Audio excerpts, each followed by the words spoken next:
what Greenwich is about. This is what civic involvement is about. So thank you very much. Earlier today, we got a sense that there'd be a big turnout. So we tried to make some arrangements. We have upstairs, so you know, in this room, we have a fire marshal here, and the total capacity of this room is 100 seats for the audience, which means if you're in a seat, and I do see there's some empty seats, so if you're not in a seat, you may want to get in a seat, because if you're not in a seat, you're going to need to go upstairs to the cone room where there'll be a TV so you can watch the proceedings. So it's really important that if you're not in a seat and you get into a seat. If you want to be here. Okay? Well, yes. Well, we're gonna, you know, okay.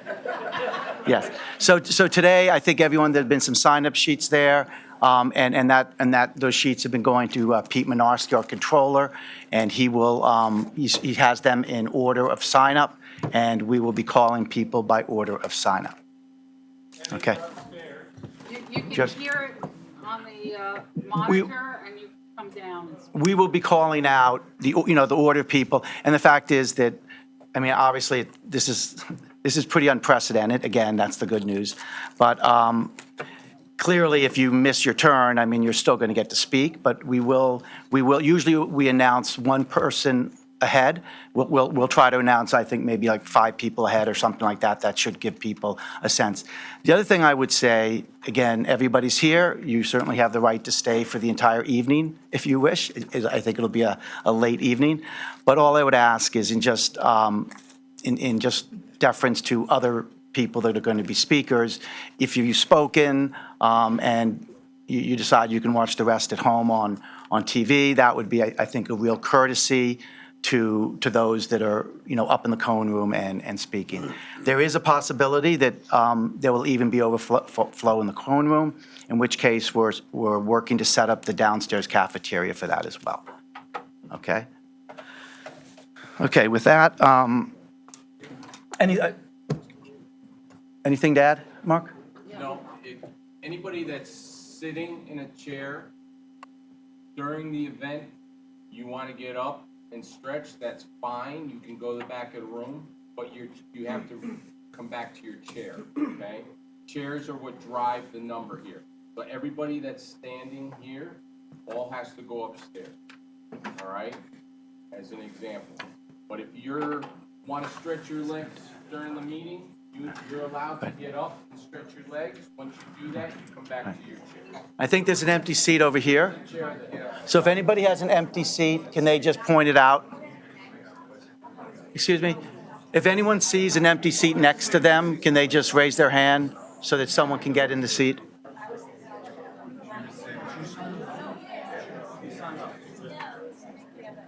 I mean, they should, one of those people who just sat down should let Fred have a seat, okay? Just ask someone to stand up. Well, Fred's, It's ridiculous. I think Fred just told me like 10 minutes ago he wants to make a couple comments and then he's going to.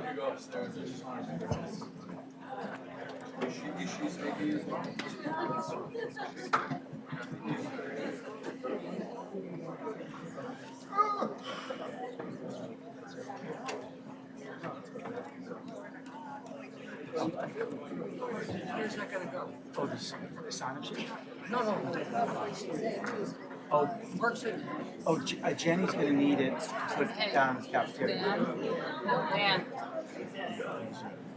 Okay? Dan, you also need to stress to please hold applause during this so that you can sit. Yep, absolutely. It's a nonsense. Thank you. Okay.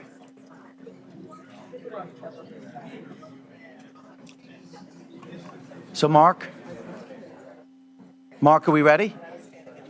Okay, thank you.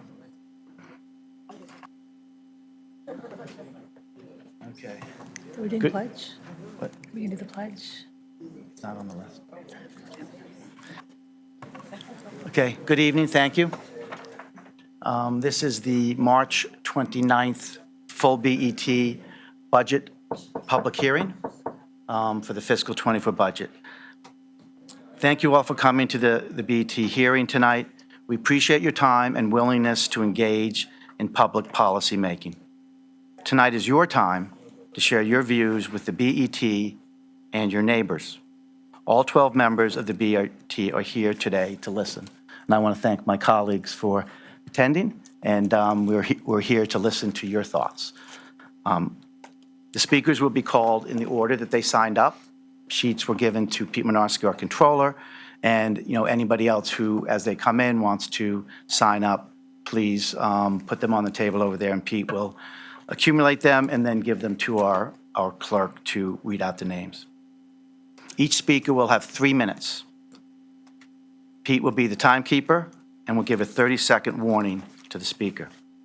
Please keep to that limit as a courtesy to the other speakers. I would also note that if you think you can make your point in less time, please do. And if others have already made the point that you wish to make, consider that in your comments. You can also submit comments online. We've had a link available for, a week ago, and that link will close at the end of this hearing. So again, if you want to make comments and you aren't here to speak and you're listening on TV, you can certainly make comments on the town link. And all of those comments will be part of the public record of this meeting, just as the verbal comments have been made. The public hearing is also available on GCTV and YouTube. We have a great turnout tonight, thank you. And as I noted, we've arranged to have the cone room available for spillover. Please show respect to the other speakers. It's important that all speakers feel comfortable when speaking and afterwards. So please hold applause and please hold any comments from the audience. It's for some people are very comfortable speaking in public, some aren't. And I just ask everyone to really respect every individual speaker. This is really a community moment. We're all here in this one room, well, unfortunately 2 rooms. So I want to thank you for that. So real briefly, in terms of the budget process, this is the 3rd public hearing that will be held on the fiscal '24 budget. The first one was held after the first selectman and the superintendent's presentation on the budget in January.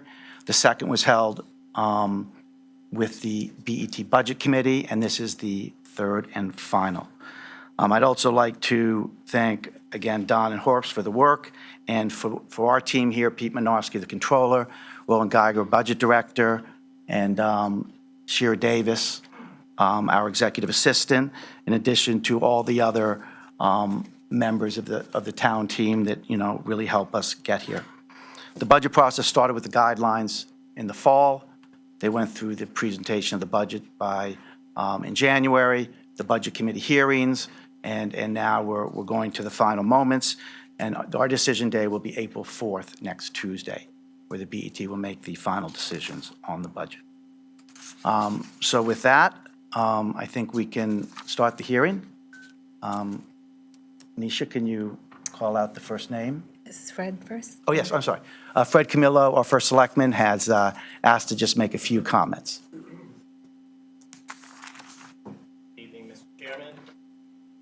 Good evening, Mr. Chairman, members of the Board of Estimate and Taxation, and our town's residents. I ask your permission to cede 1 minute of my time to a good friend of mine because of an encroaching bedtime and a family obligation, Dylan Tobin.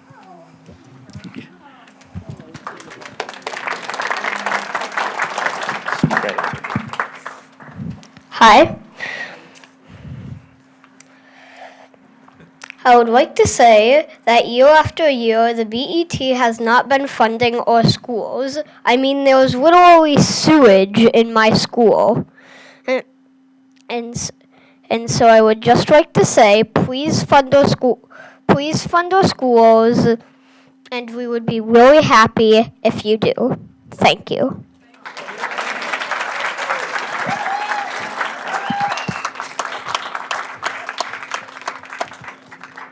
I don't know how you follow that. Good job, Dylan. First of all, I want to thank you all for all the work that you do on behalf of our town. During budget season, you work as hard as anybody I know, every single one of you, along with our finance department. So thank you from a very grateful town.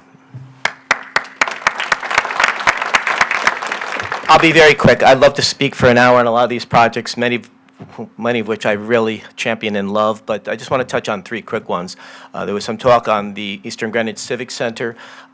We all know that we have a $5 million anchor donation from the Cohen Foundation. I spoke with a Parks and Recreation Foundation member tonight. We will be meeting next week to get the public-private partnership reignited for naming opportunities within the building and beyond. So just wanted to let you know that. Speaking of P3s, Roger Sherman Baldwin Park, which is something that has the support of so many people in town, it's being held up because we cannot find a spot for the Parks and Recreation trucks that are being parked on waterfront property. Which is arguably, again, the most expensive property maybe on the coast. But we found a spot. We found a spot at the transfer station, and working with some of you all, it's a twofer. Plans have been in place, talked about for over 30 years about a better traffic plan for the transfer station. We think we can do this in installments. The first would be this year. If you can approve that, then the two foundations I've been in contact with who are offering to help us with the payment of the park, Roger Sherman Baldwin Park, to give you all a beautiful, brand-new park, will start. But this is the first thing, so we ask for your support on that. And lastly, for the $1.1 million for the Old Greenwich School to kickstart that, because they really, that building committee has been working pretty hard, and they're probably going faster than we thought, so we don't want to slow that down. So again, thank you all for what you do, and again, we're very grateful. Thank you.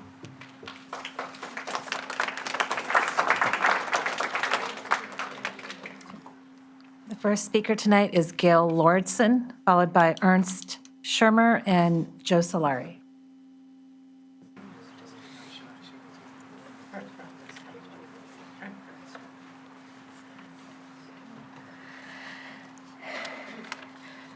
Good evening, Mr. Chairman and members of the Board of Estimation and Taxation. Tonight I'm going to speak about funding the excellent schools that our families deserve. I am in agreement with the PTA Council that maintaining excellent schools is essential to protecting our quality of life, our property values, and to ensuring that Greenwich remains a beacon to those looking to invest in homes here. That's a quote from an op-ed. I am also in agreement with Joe Montanaro, who in a recent op-ed stated, "Each and every dollar mismanaged by government is an abuse of your money and cannot be tolerated." I've noticed whenever we have an upcoming local election, there are shouts of protest from some that Republicans do not support schools. Those of us who are paying attention know this is election year nonsense. Please do not buckle to it. I suggest, rather, the BOE should be held accountable to its management of its generous budget, and that's the Board of Education. We know in 2019 and 2020, the Democrat-led BET funded an average capital spending of $21 million per year. So let's use that as a baseline. This year, you increased that by over 250%. And for 2024, you are proposing an increase of over 390%. That's $90 million plus $225 million operating budget for fiscal year 2024. In fact, these numbers are enormous.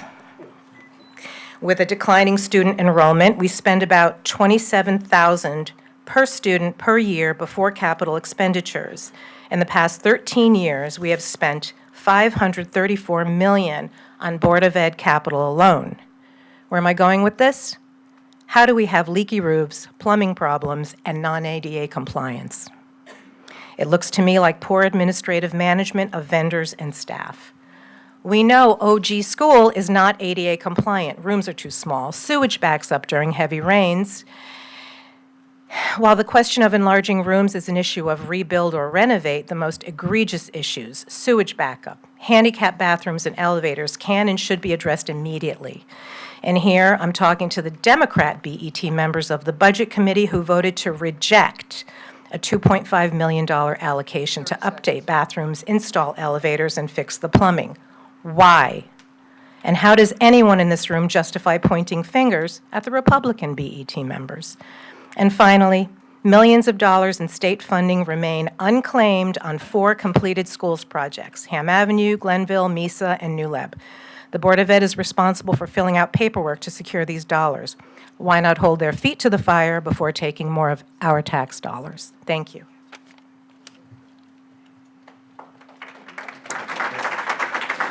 Can I ask? Thank you. I would just ask, I think this will be a quicker, more efficient meeting if we just really do hold our applause, please. I mean, all of these speakers are going to do a wonderful job, and we thank them for their comments, but let's, not do the clapping, please. Thank you.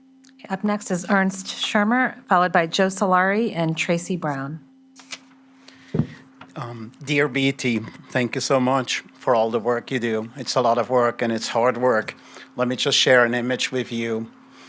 I see a kitchen, a bit disorganized, not having really good enough tools in it when I look at technology, software, better communication, reporting. But in that kitchen, I see a lot of pressure cookers. Some of these pressure cookers exploded. Some are almost boiling. Some are doing okay. Some are very small and are simmering along. So maybe after all this is over, this session and so on, maybe there's a chance to regroup a bit and think a little bit ahead. Maybe we can do a bit better in the future. I think of some of those smaller things, smaller items, they're actually really big. We don't really do well enough in terms of overall transportation and safety in town. I think in the smaller items, it's always pedestrians, cyclists, strollers, ADA type of matters and so on that kind of get cut away at the very end. So, Mr. Chairman, maybe a session, a visionary on transportation along with DPW or the areas of town, that would be a great coordination effort. When you have time later this year, please. But I also want to speak about a separate topic, $407,000 I support for the Coscop Library. It's really badly needed maintenance. It's another one of those a bit smaller pressure cookers, but there's roof damage, masonry damage, front steps are crumbling, that's dangerous, there's some lighting safety issues and whatever. And guess what? I love the Coscop Library because our library system in Greenwich is absolutely fabulous. So is the Coscop Library. Customer service is excellent. When anybody asks me about good customer service in Greenwich, it's our library system. Go find out at the Coscop Library itself. By the way, the barely 1% staff pay increase that's in the other operating budget, I find that a bit too little in today's inflationary environment. But I really think, I don't want to go to tipping our librarians. We should really honor their excellent service. Thank you. Next, Joe Solari, followed by Tracy Brown, and then Jennifer Andrews. Good evening, Board of Estimation Taxation members and fellow Greenwich citizens. Tomorrow is opening day, one of the greatest days of the year. It's when the baseball starts for the season. We should get very excited about that.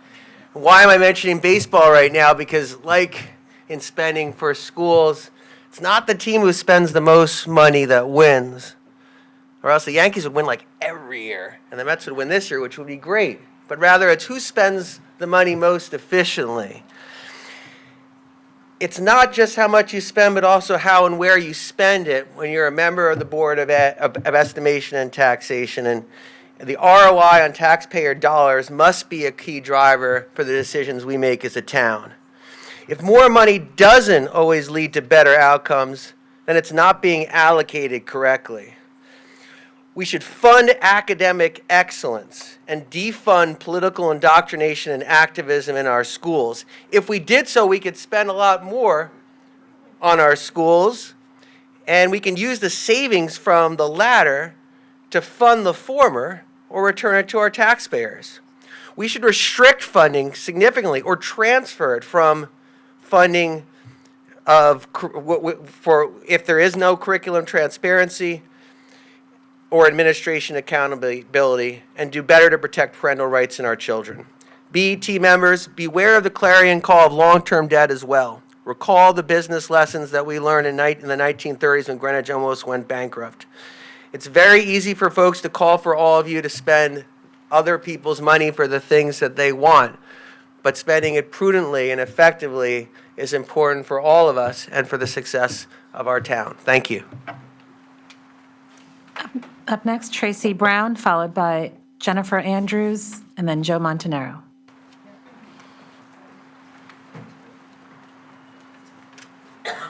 Hi, good evening. I'm a mother of two children at Old Greenwich, and I'm really concerned about the environmental hazards this school is having on our children's health.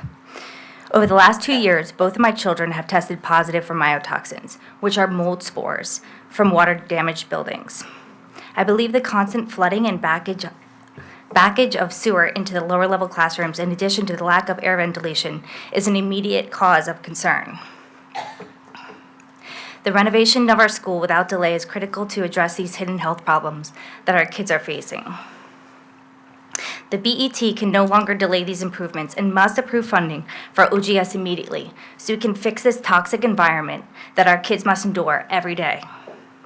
Now that if this information has been free-flowing in the local press, I know and we all know that the issues have been ignored and deferred year after year. I can guarantee you that as parents and as taxpayers, we're not going to sit back any longer and watch our kids go to school in this toxic environment. We need to continue to voice our opinions and vote at this next election this fall. Thank you. Next up is Jennifer Andrews, followed by Joe Montanaro and Steph Cowie. Let's, again, let's please try to hold applause. I think that goes for, it's not one speaker versus another. Let's please, thank you. Thank you so much for giving us the opportunity to speak tonight. After living in Asia for 10 years, we returned to the USA in October of 2020. The sole reason we chose to relocate to Old Greenwich was the school district. It was still the height of COVID, so we weren't allowed to tour the school or enter the building for any reason. That was probably a blessing in disguise. If we had seen the sad state of the facilities, we may have chosen to move to another district. There is something known as least restrictive environment, or LRE, and this states that every student has the right to must be educated in the school that they would attend if they didn't have said disability. I still don't understand how the 2020 complaint to the Office of Civil Rights continues to be ignored even after signing the agreement in 2021. The recent proposed patchwork fixes do not address fully the ADA compliance issues, nor the fact that there is no comprehensive sprinkler system in the school. Imagine if a child with a broken leg currently has no escape route from a burning building, and the chances of death in the building are high because of this lack of comprehensive sprinkler system. The partisan vitriol surrounding this is a disgrace. It's not about Democrats or Republicans. It's about the duty of care to our students. The Board of Education knows this, and that is why they were able to come together to do what is right. They were voted in by our community to do the right thing, and so were you. Please fund the renovations to Old Greenwich School now. If you don't, I'm afraid you'll have to keep dipping into that bank account that the town uses to pay out lawsuit settlements, all because we won't look after the physical and mental well-being of our students. Up next, Joe Montanaro, followed by Laura Costin and Steph Cowie.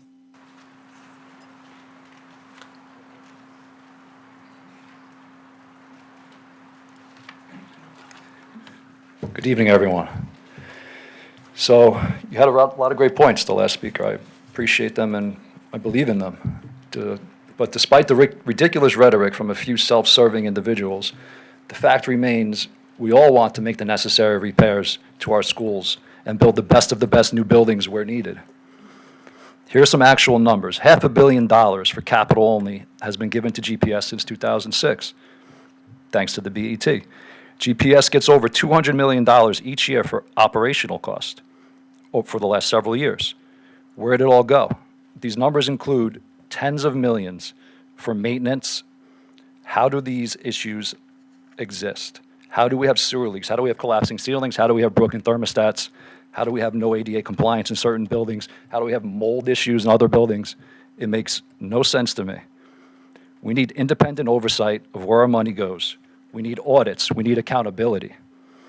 CMS architects are reviewing the scale, making proper adjustments, and working with operations. Let's get this right before cutting a huge check to a construction company to build CMS. as far as OG school goes, let's get proper bids for the full scope of repairs needed in that school. In the meantime, fix the damn sewers and get it over with. Thank you.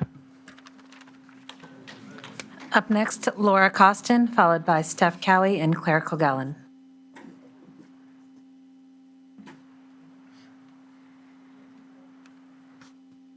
Good evening, members. I am a member of the Board of Education and a member of the Central Middle School Building Committee, but tonight I'm addressing you as a resident, a parent, and a taxpayer. Some of you have cloaked yourselves in the banner of fiscal prudence when it comes to school funding. I'm here to avail you of that notion so that every single person listening understands the level of fiscal negligence that is yours and yours alone to bear. Some of you say you support our school children and our schools, but those words ring hollow because they come with qualifiers. Because you say you support those needs, but only if they conform to your parameters, ones you find acceptable, not ones based in any sound underlying economics or even reality.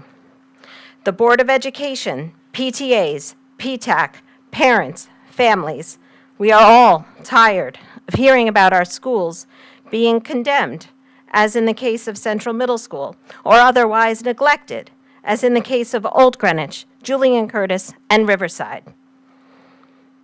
They have come before you for years to ask that our capital needs be met because you alone hold the purse strings. We get lip service, but we don't get adequate funding. You say you support the rebuild of Central Middle School, but you only support it if it's the size of an elementary school, or if it costs $67 million. But what if reality bites, and those bids don't come in at $67 million? Will you support the rebuild of our schools then? In 2018, the Facilities Master Plan plainly outlined the deficiencies of our school buildings. And here we are, 2023, not a shovel has hit the ground to date. Based on a litany of needs, Julian Curtis was slated to undergo a major renovation to address its lack of ADA accessibility, a secure entryway, and a right-sized cafeteria. Old Greenwich was supposed to come next, one with no building-wide fire suppression system and no secure entryway post-Sandy Hook. The Board of Education asked you for $24.5 million for a renovation of that school. We have $93 million in our rainy day fund, and somehow, some of you are under the impression that parents at Old Greenwich School are going to be gaslit and told that it's not raining. Thank you.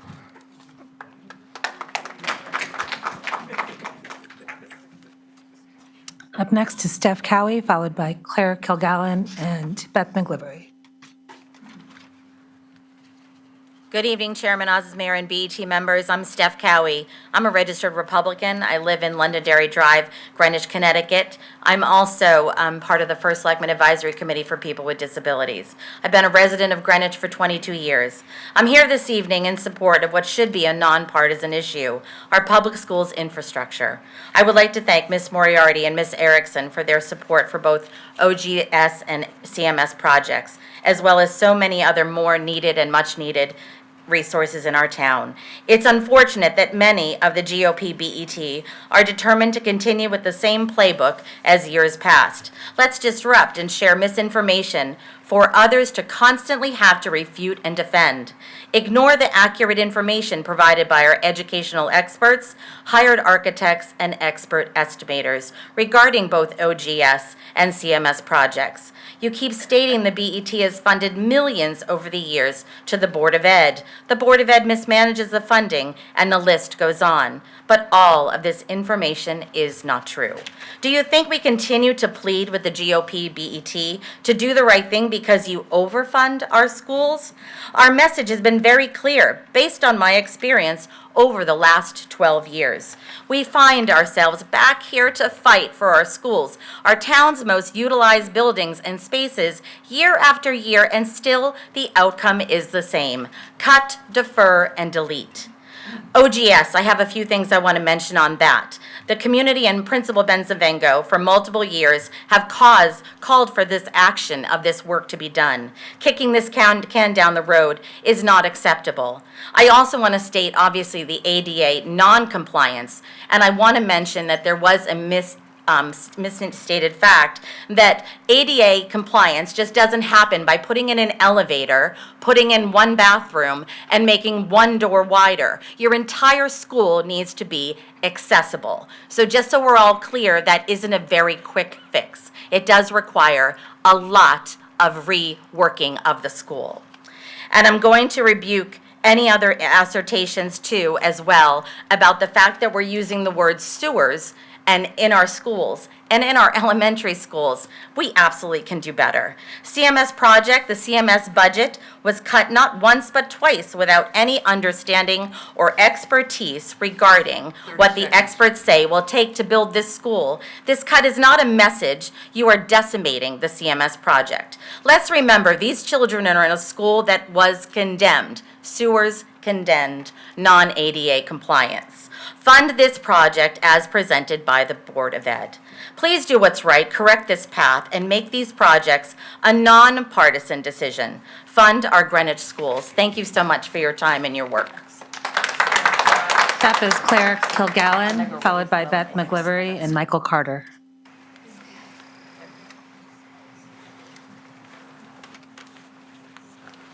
Good evening, Chairman Osmer, BET members. Thank you for your service. My name is Claire Kilgallen. I'm a Greenwich taxpayer, owner, and resident, and I'm also a registered Republican. We shouldn't even have to say that.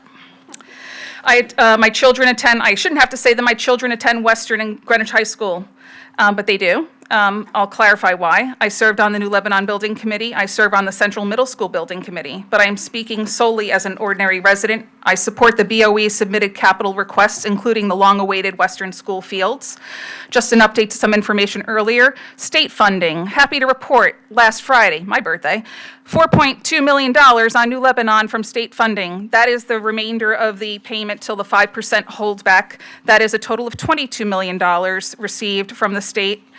So the assertion that 4 schools have not received their funds timely is incorrect. From 1956 to 1958, New Leb, CMS, and EMS were built. It is possible to have multiple school projects happening at the same time. You know why? Because we have separate building committees. We have separate owners, reps, architects, and construction companies. It can be done, it was done, it should be done. $67.5 million will not be enough. The hired professionals have verified that that is clearly incorrect. The BET's authority includes increasing appropriations. Please appropriate the BOE submitted capital project budget for Central Middle School in Old Greenwich. 3 years ago, the rainy day fund was $63 million. Now it's $93 million. That's our taxpayer dollars. They're ready to fund these projects. And this is not election year nonsense, because you know you've seen me here for how many years. You are hearing from taxpayers who are fed up with the lack of proper capital investment year on year while our paid taxes are held to the side. Greenwich's value proposition is qualitative and inexorably intertwined with a properly funded school district. The fiscally prudent thing is to not sacrifice the town's reputation for excellence in its schools and town services at the altar of a number of the mill rate. The return on investment is not just about property values. It's more important than that. It's about investing in children who are our future business people, doctors, teachers, and essential workers. It's 10 years after Sandy Hook, 10 months since Uvalde, and days since Nashville. There are no do-overs for our vulnerable young citizens. Support the BOE submitted capital projects. We have the money. We can do it. We should do it. You should do it. Vote it. Thank you. Beth McGlivery, followed by Michael Carter and Thank you. Steve Meskers. Just again as a reminder, if we can just keep the clapping down. Thank you. Beth, you're next, actually. You're next. Yeah. Yeah. Yep. Michael, you're after Beth. Yeah. Yes, okay. Okay. I've just been asked that each speaker, as they come up, should identify them by name. So just state your name when you speak. If you have a certain affiliation, Board of Ed, BT, well, not BT, but RTM, or anything like that, PTA, that would be great. Okay, we're not allowed to speak tonight. Thank you. Okay. I'm Beth McGilvery. Good evening, members of the chair and members of the BET. I'm honored to speak tonight recommending you take a common sense approach to municipal spending. In these challenging times, it is more important than ever to make sure every dollar is spent wisely. The CMS project is currently the largest school project, but the cost keeps fluctuating with the size of the layout and calculation errors. The cost of this school ranges from $67 million to $135 million, which is a significant difference that requires further investigation. It is concerning that the cost more than doubles and the project has not even started. Instead of providing ample data and studies to explain, we hear political infighting.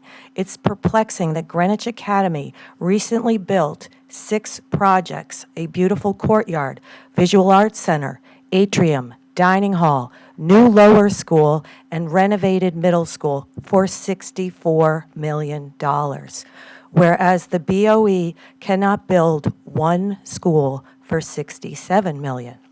This request, $65 million for CMS, should be achievable and is inflated. Something doesn't add up with the BOE, building committees, and their decision-making process. Given the difficulty the BOE has had in pricing out CMS, other projects, and the apparent discord surrounding other building projects, it is only reasonable to question what is truly happening with these building committees and the BOE. It's crucial that we focus our building efforts towards the future to ensure sustainability. Based on data, we are witnessing a declining student enrollment trend. If we construct exceptionally large schools, we will escalate our maintenance costs, operating budget, and other expenses. Given the inflationary environment, it's prudent to adhere to state guidelines and data. Our per-pupil expenditures have notably increased over recent years. $22,000 to $26,000 approximately, while at the same time, student scores declined. As a representative of our community, I implore you to craft a budget that fulfills the needs of our town while avoiding needless expenditure. I sincerely appreciate your efforts and dedication. Thank you. Up next, Michael Carter, followed by Stephen Meskers and Kyle Allen. Good evening. I am Michael Carter. I wish to comment on the old Greenwich school plans. My family moved to Greenwich when I was in middle school. I attended Eastern and the high school. I moved my own family here in '95. My 3 children attended Old Greenwich School, ISD, Eastern, and Greenwich High. I was formerly a member of the RTM for District 6, so I'm reasonably familiar with the town. I'm a licensed architect and worked for 40 years in design, construction, development, and finance. I want to urge the BET to approve the funding to move forward with the renovations of Old Greenwich School. The improvements needed are extensive, not only including ADA compliance for access, elevators, bathrooms, doorways, etc., but also safety items such as sprinklers, security, HVAC, and proper ventilation and filters. These are not things that should continue to be kicked down the road. The safety of our children, teachers, and staff are at risk. Renovating the school is something that was vetted several years ago. Few residents in Old Greenwich would like the school demolished due to its historic presence in the village, not to mention the issue of where you would build the new school. In addition, the notion that a new school in Old Greenwich could be built for $500 to $600 a foot, more than 20% less than the recent estimates for Central Middle School, is totally unrealistic. Revisiting the idea of building a new school under the assumption that it would somehow cost less now will just delay the required improvements further. The longer we put off these capital improvements, the more they will cost. One reason we have several large capital needs for our schools is specifically because we have kicked them down the road, whether it's Western Middle School athletic fields, ADA and other work at Julian Curtis, renovations of Riverside School. The costs would be lower had we addressed them when they first arose. Unfortunately, BET missed the opportunity to catch up and cheaply finance some of these projects during the low interest rate environment of the last 4 years. But now thinking that things will cost less if we put them off again is not rational. A proposed temporary fix of just adding an elevator and a few bathrooms while studying building a new school that few parents in Old Greenwich want is just further deferral and a waste of money. Elevators are very specific and take months to be delivered. Again, I ask that you approve the requested funding to proceed with the architectural designs so the project can fully move ahead in the next fiscal year. Even once approved, the work will still take considerable time to complete, as it needs to be coordinated with student occupancy schedules. So please, again, let's move ahead. Thank you. Up next is Stephen Meskers, followed by Kyle Allen and Lindsay Allen. Thank you, members of the BET. My name is Stephen Meskers. I'm a resident for 27 years in Old Greenwich. I've been a member of the RTM for 20 years.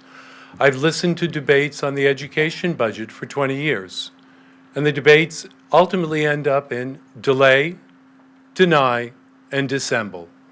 They are unacceptable conversations. Supporting our schools does not consist of putting scaffolding around a building. It consists in investing in our schools.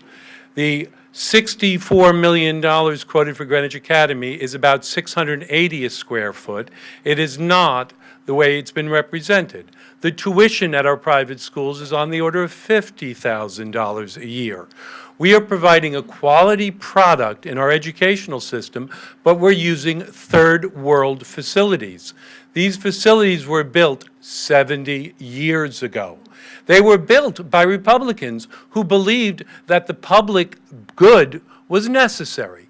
If you look at Riverside School, you look at Old Greenwich School, you look at the investments, the bricks and mortar, and the solidity with which those were built, we should all be proud. You look at how they were maintained, and we should all be ashamed. This is representative of who we are and where our values are.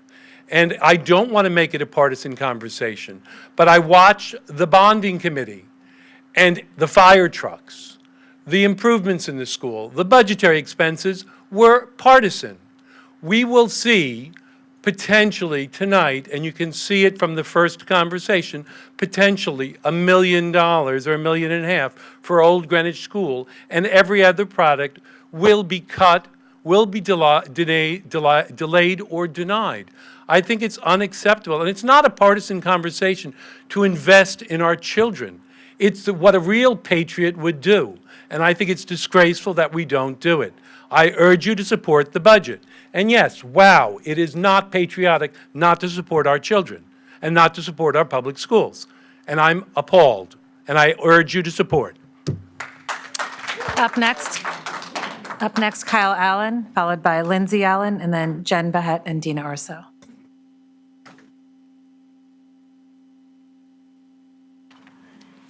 Hello, I'm Kyle Allen. I play hockey at Greenwich High School, and today I'm here to talk about the rink we have at Dorothy Hamill. I'm a fourth-generation Greenwich citizen, and today I was talking to my dad about differences between the rink of back then when he was a child and today. And the conclusion we came to was the only difference is there's a roof on the rink now. And the ice surface is still the same, locker rooms are the same, and the facility as a whole has not changed. This year we went to Notre Dame West Haven and saw their locker room, which was just brand new built. Those players can leave their bags there, which makes it really easy for some kids who don't have the opportunity to go home right after school to get their hockey stuff. And so at Hamill, we have 4 people per wooden bench in the locker room. Some of the benches barely even stand up straight, and others are bending through the middle. The bathrooms for fans are not that safe at all. They're pretty disgusting. On warm days, we can't have the Zamboni go out on the ice and clean the ice for us because the ice will melt because there's holes on the side of the rink that don't cover. So it's not a finished facility. We don't have a training room, so if someone gets hurt during a game or a practice, there's nowhere that they can be attended to. And I have a lot of friends that have left Greenwich High School because the facilities are so bad, and they want to go play hockey somewhere where the people care for them, and the rink is awesome. They have their own locker, and yeah, the rink workers, they'll tell you that the rink as a whole eventually is not going to work anymore. You know, like eventually we're not going to be able to skate. We're going to lose our season. So that's why I'm here, and I just implore you to vote to fund the new rink so that my children one day, and the people today can enjoy the game of hockey. Thank you. Up next, Lindsay Allen, followed by Jen Behet and Dina Urso, and then John Fisher. Hi, I'm Lindsay Allen. I'm Emma Kunchner. We're both on the girls' Greenwich ice hockey team. I have played Dorothy Hamill since I was 7, and I have watched the rink's condition worsen over time. This rink is so important to my teammates and I, and as we work to grow the Greenwich ice hockey program, the rink's need for improvement has become even more obvious. Other sports teams at the high school have recently received funding to improve their facilities, and we believe that our teams deserve the same attention, and I hope that you will strongly consider voting to fund the renovation of our rink. Thank you. Thank you. Up next, Jen Behet and Dina Urso, followed by John Fisher and then Tom Healy. Good evening, Chairman Azizmir and members of the BET. My name is Jen Behet, and I'm one of the CMS PTA presidents along with Dina Urso. We are here speaking jointly on behalf of this organization. We've learned that some in our community think that the PTA is being used as a pawn in order to get a certain end result. I can assure you, we are not anyone's pawn. We are parents and taxpayers who want to see the best building built for our children. This shouldn't be a difficult concept to grasp. After all, one of the PTA's main objectives is to advocate for students, present and future, and that's why we're here. In prior remarks about CMS, we've asked for the focus to be on education, and that the ed specs to be driven by teachers and administrators' input. We stand by those sentiments tonight. Yet people are complaining about the ed specs. Those same ed specs that would allow for a 2-team teaching model to enhance learning opportunities and growth potential, that would allow for a bigger cafeteria where kids don't have to have their lunch at 10:30 a.m., that would allow our principal to have a proper office and not a closet. Sadly, some think that we're asking for the moon, supporting such basic requests. In the words of Mr. Kelly to your budget committee on February 9th, there's no spread here. We fully support a 2-team teaching model. Not only does this provide opportunities for academic growth, it also allows for ample space for future students. To that end, enrollment projections are not the end point, but rather the starting point. There are many factors that contribute to that. No one among us has a crystal ball. Looking and building for only 10 years into the future does a tremendous disservice to those students starting 11 years from now. We're all here to talk tonight about the right price tag for our project. We all know that the $67.5 million was intended to be a placeholder when you allocated that amount in 2022.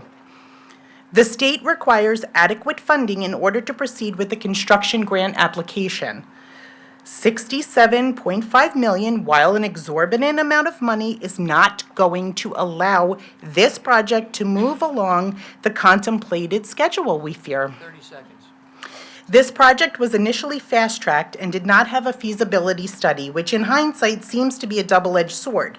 Had there been one, problems that were surfacing now could have been avoided or addressed and eradicated, or the flip side, we would have been behind a year. Please do not give an inadequate budget to this project and make skipping the feasibility study for at all for naught. Thank you. Dina? Thank you. Good evening, Dina Urso, also co-president of Central. As PTA presidents, we are often asked questions by our parent members.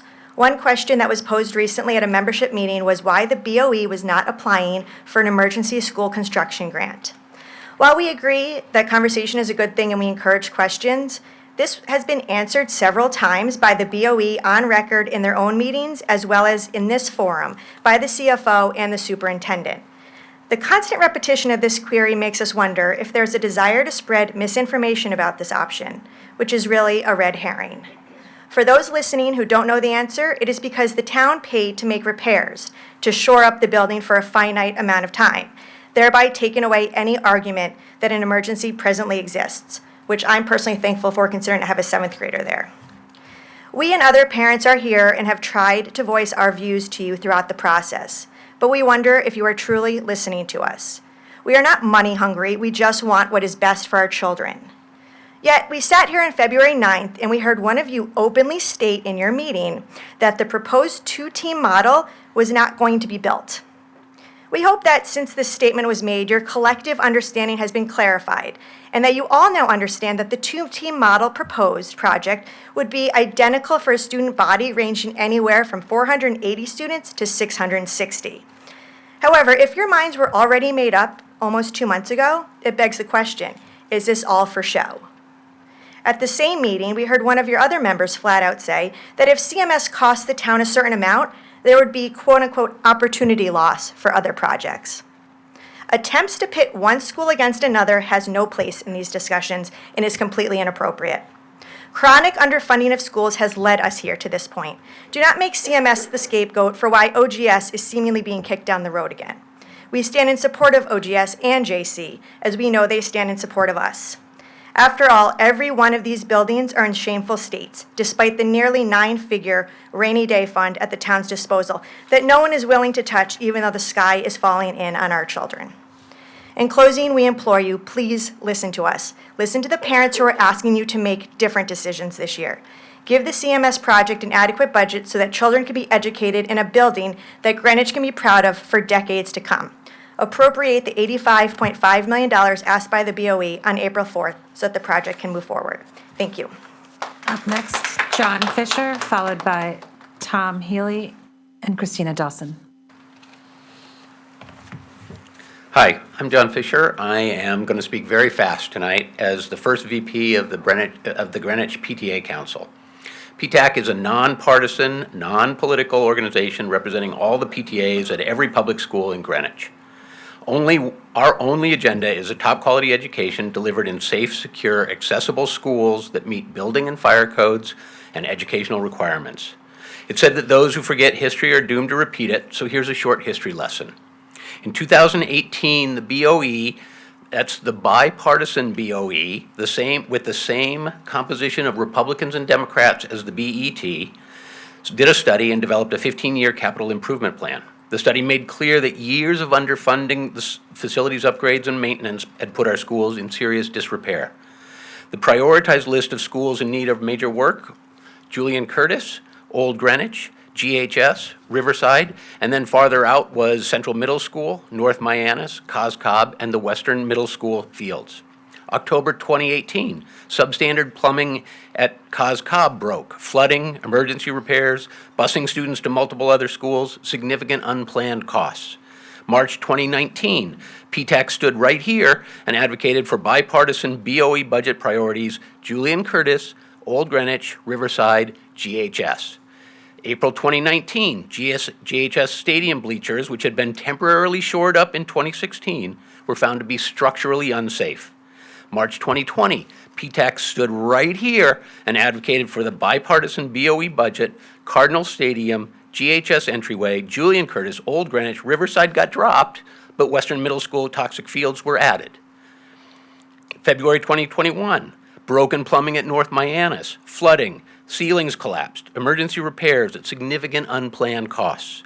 March 2021, PTAC stood right here advocating for bipartisan BOE budgets, GHS, Julian Curtis, Old Greenwich, Western Middle School fields.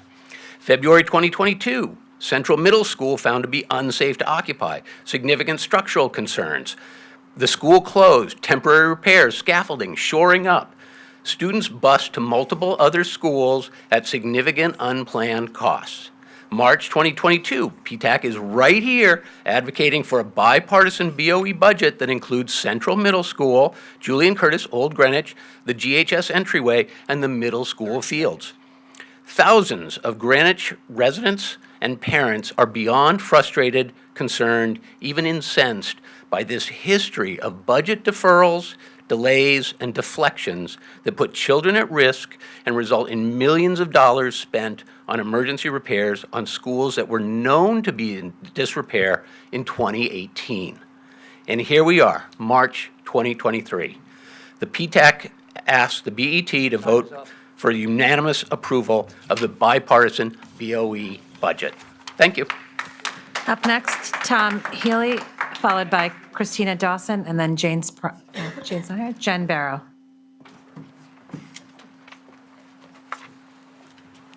Good evening, Chairman Ozesmir, members of the BET. My name is Tom Healy, and I'm the principal of Central Middle School. And I'm here to speak tonight as not only the Central Middle School principal, but also as a lifelong member of the Greenwich community. I like to joke with people that I have spent my entire life in the Greenwich Public Schools. I took a 4-year hiatus called college and came right back to work in the schools. I have worked in the school system as a paraprofessional, teaching, student teacher, now administrator. I've been a parent in the community and obviously a student. What I'm most appreciative about is the fact that as we work on the Central Middle School project, my input and my leadership with my staff and my community has been listened to at all facets. I do feel as though I've been a very integral part of that and a welcomed part of that. And so I want to thank everyone involved for that, as well as especially the building committee. However, what I've also learned through this experience is a lot about buildings, but even more about how what we do in schools is not completely clear to those in the community. And the schools of today really are quite different from the schools that many of us in this room went to. In fact, my 6th grade year at Central Middle School was the first 6th grade when it switched from a junior high school to a middle school. So anyone who went to Central before me never went to a middle school. That's important because there has been a lot of discussion about the two-team model and the designs for the program.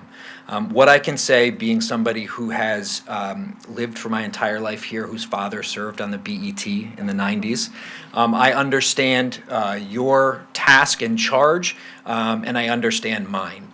I can say with certainty that we've gathered a lot of information here, and the middle school model with 2 teams to support students between the ages of 10 and 14 is the research-based model that affects the kids in the best ways for both their development as well as achievement.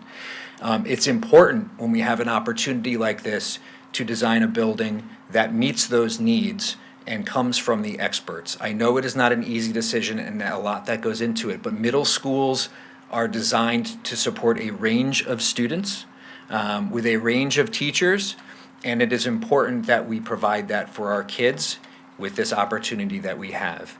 30 seconds. I am here to say that the goal from the outset of this project has been to design a right-sized school for our middle school students. And I am here to be a member and a partner of that discussion for anyone who is still unclear as to what that actually looks like. But there has been a lot of time and energy put into the program design of those educational specifications, and they will meet the needs of our students now and well into the future. Thank you very much for all of your work, and thank you to everyone who's worked on this central project. Up next, Christina Dawson, followed by Jen Barrow and Barbara Glynn.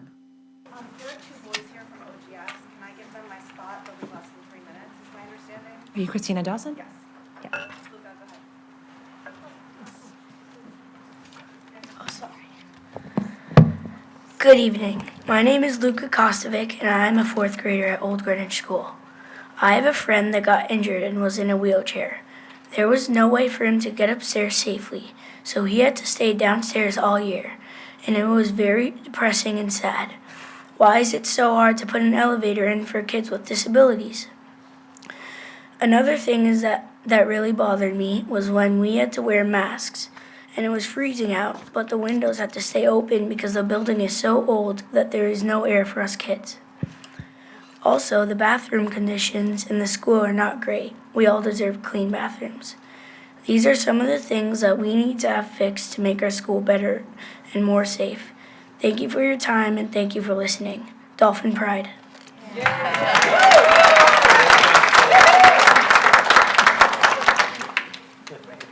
Up next is Jen Barrow, followed by, oh,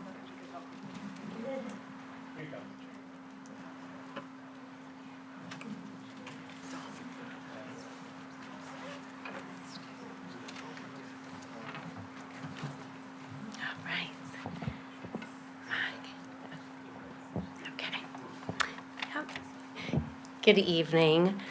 This is the friend that Luca just spoke of. My name is Megan Barandowski. You may recall hearing about Austin as my husband spoke at the last meeting, and Jen Bensavengo spoke of his experience as well.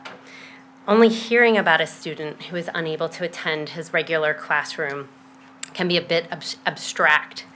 So this evening, I wanted to introduce him to you. So meet Austin. He knows better than most the urgency of the renovations at Old Greenwich School, given he spent 12 weeks unable to reach his third-floor classroom due to its 70-some steps to get there. While Principal Bensavengo made the absolute best of a terrible situation for him, the reality is that he spent portions of his day separate from his classmates. Even knowing this, when I witnessed it one day at school while visiting my other son, it was a punch in the stomach. Specifically this evening, I want to talk about the timing of this project. In life, repairs and significant cost expenditures rarely fall in a neat linear pattern. That is the purpose of rainy day funds. I think we would all agree that sewage, significantly overheated rooms, security lapses, and inaccessible rooms in our own homes and workplaces would be considered urgent repairs that would not wait. All of these things meet the criteria for use of rainy day funds as they are essential aspects both to the usage of the buildings, but also maintaining their long-term value. And most importantly, they are critical for the safety of the occupants. Our framework for expenditure analysis should be no different for our schools. Fundamental issues cannot be ignored or delayed due to inconvenient timing. The Central Middle School and Old Greenwich projects share no planning or construction team overlap and can continue in parallel. We would not accept these building conditions in our own homes and workplaces, and we do not accept them for our children's schools. I thank you for the opportunity to speak.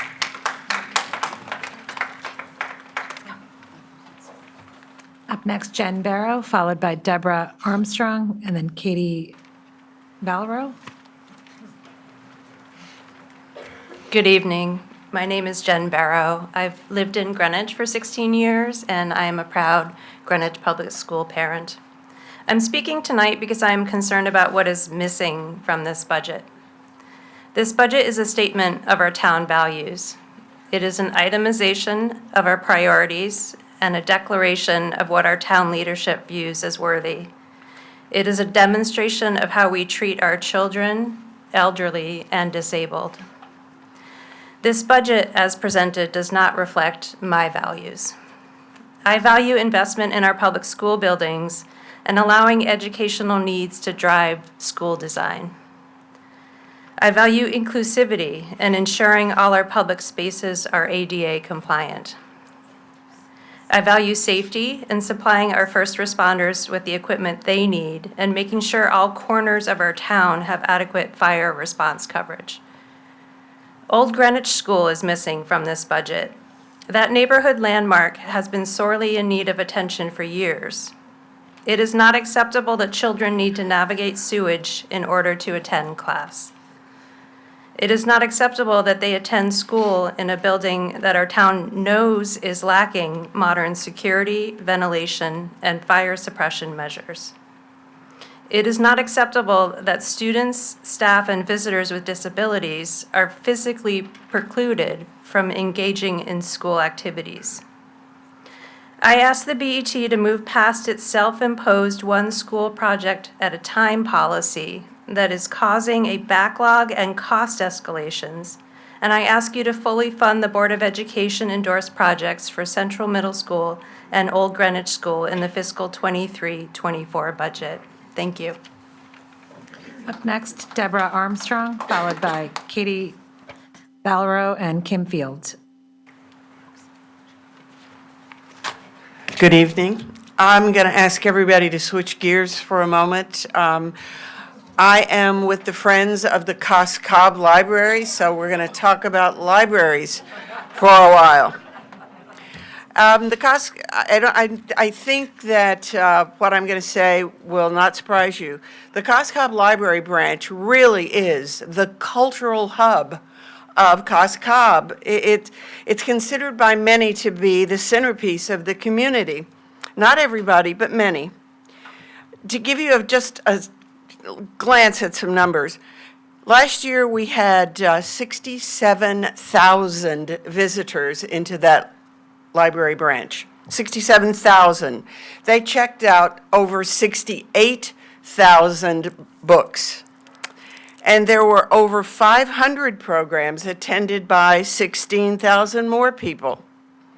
Those were monthly art shows, weekly music programs, book clubs, arts and crafts events, all part of the culture of our town.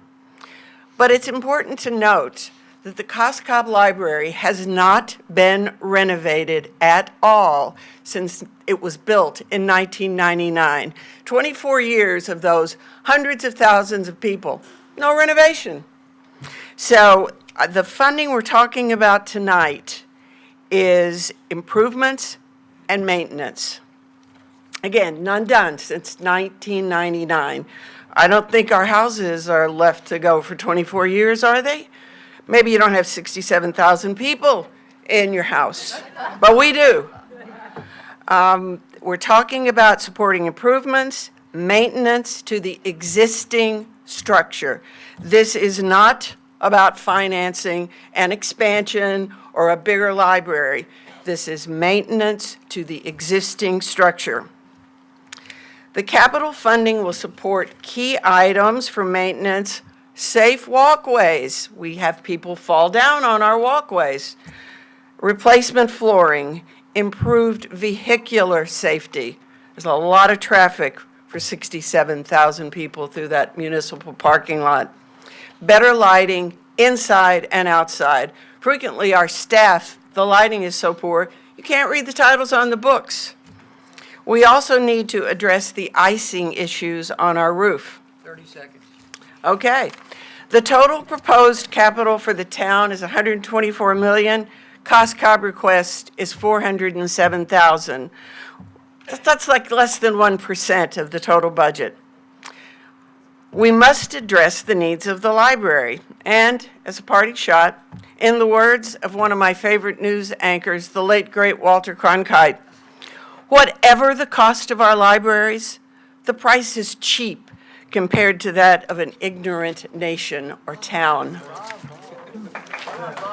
Up next, Katie Valero, followed by Kim Field and Austin Brandowski. Back to schools. Thank you so much for having us here today and giving us the time to express our needs. We're all here today because problems don't age well. My name is Catherine Gentile-Viro. I teach conflict resolution at Columbia University. Let me know if any of you need any help. And I say that lovingly. I've been a resident of Old Greenwich since 2013, and I currently have a second grader at Old Greenwich School and a seventh grader at EMS. When I moved here, I was told about the much-needed improvements to OGS and was heartened by the initial plans to renovate. I thought the school looked beautiful on the outside with its beautiful facade and large steps into the school, but once inside was disappointed by the dated look and lack of modern facilities I had seen in other neighboring towns. It is now 2023. And we are in the position of begging for a scaled-down, bare minimum renovation that barely scratches the surface of the needs of the community. I am here not only speaking on behalf of my local school, but Central Middle School, Julian Curtis as well. It is shameful, disrespectful, and embarrassing that these projects that were first addressed 5 years ago in the 15-year GPS Facilities Master Plan have not even broken ground. I sat in on the February 9th meeting with the BET and was disheartened as Miss Aurora and Miss Tarkington Washington's tone, lack of knowledge about these projects, lack of urgency to complete these projects, and finally, lack of respect they showed to their fellow BET members, Leslie Moriarty and Laura Erickson, who clearly want to move forward. Denying these emergency projects under the guise of fiscal prudence is morally wrong. I was also disheartened by the Greenwich Times article written by BET member Bill Drake that discusses how successful Greenwich is at maintaining its infrastructure, lists a bunch of projects that were approved and completed almost 2 decades ago, and then highlights how the one area we are lacking is the renovation of the Dorothy Hamill ice skating rink. I don't doubt that there is a need for renovation there, but hockey is a recreational activity. Our schools house thousands of kids on a daily basis. Mr. Drake does not even mention the needed improvements to Central Middle School, Julian Curtis, or OGS. This absurd prioritization is mind-blowing. I am on the New Families Committee. Not one person, when they move here, says, I moved to Greenwich to go ice skating. They all say they moved here for the school's reputation. And they all are disappointed when they hear how irresponsible this town is with maintaining safe, equitable school buildings, thank you, that don't fall down or overflow with sewage. The public schools are the bread and butter of this town. Why are you risking our town's reputation by this continued stalling? Mr. Camillo's divide and conquer approach of only tackling one project at a time is an illusion. If Mr. Camillo owned a home with a sewage problem, he would spend every nickel he had in order to maintain a healthy home for his family. He wouldn't say, I'm sorry, I'm repaving my driveway, only one project at a time. This thinking is irrational, it's disrespectful to our children, teachers, and custodial staff. Up next. Please approve the funding. Thank you. Next, Kim Fields. Up next, Kim Fields.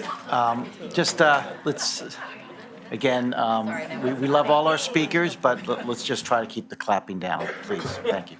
So I'm not Kim Field, I'm Christina Dawson. She couldn't make it tonight because her daughter has a broken leg. And I have visuals from her. She's asked me to speak on her behalf. Thank you. On behalf of Kim Field, I moved to Greenwich when I was 1 year old, and my brother and I attended Glenville, Western, and Greenwich High School. My husband and I have 3 kids, a 3rd grade daughter and a 1st grade daughter, and a son who will attend kindergarten and Old Greenwich School this fall. In 1991, when I was a student at Western, a law was passed requiring that all schools are ADA compliant and do not discriminate against anyone due to a disability. It's been 32 years, and still, Old Greenwich School has no elevator access for anyone attending the school who is physically disabled. The top center photo in this poster is a photo I took this morning of our 9-year-old daughter, Annabelle, when I brought her to school after leaving ONS because she hurt her knee at soccer last night. She currently can't put pressure on her knee, so is on crutches temporarily while her joint heals. She stopped to figure out the best way to make it up the stairs. The top left photo is her hopping up the stairs to enter her school.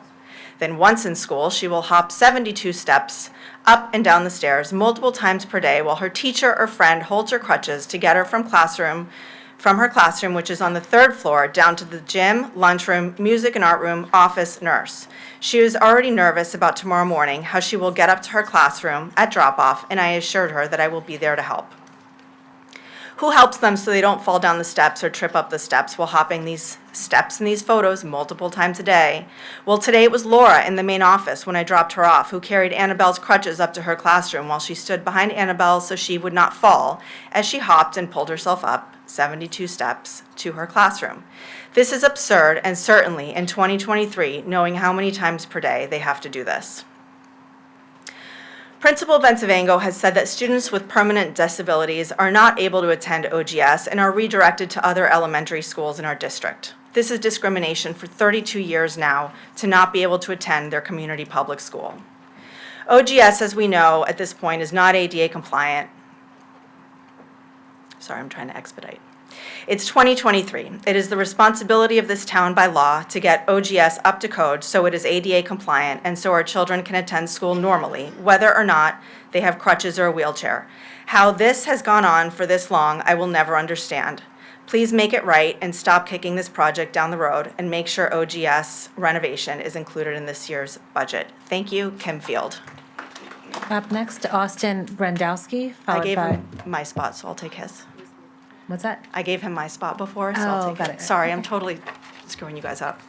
I do that. Was that Austin? I'm Christina, yeah. Austin was was the little boy. the little Got it. one, the second one. Okay.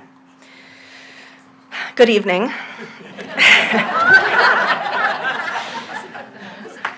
I'm not here to give you a tear-jerking story about the hardships we've faced at OGS and why we need to fix them now. I'm here to speak about my views on this project. First, let me list my qualifications. I have over 30 years of experience in managing real estate, with 15 years of those in institutional real estate investing and managing all types of buildings with values from $15 million to $300 million and up all around the world. I have an MBA from the Wharton School, speak multiple languages, and a career in which people pay me for my input. One of the key elements of my job is reviewing and approving capital budgets for a portfolio of buildings. If I had an asset that required a new roof, and I denied it year after year because I just wasn't 100% sure, and maybe we should consider piecemeal solutions, the cost to fix the persistent leaks would speak for my inability to make a good capital decision. If I denied fixing the ADA issues at our historic asset, ownership would be fined by city government, be put in default by our lender, sued for negligence, and I'd no longer be paid for my input. BET, from what I've seen here in Greenwich, there are no ramifications for short-sighted decisions made at the budgeting level. Due to the lack of adequate capital investments, we're consistently paying for persistent issues, just like the leaks. Can any of you tell me the expenses incurred by OGS to address consistent flooding and sewage?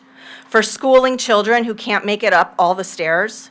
Can you tell me how much the PTA spent installing window AC units that the town wouldn't pay for? No one wants to think about the potential costs or liability of a security-related incident at our school, but we have to. Did you know that at OGS, one of the special ed therapy rooms is actually a closet?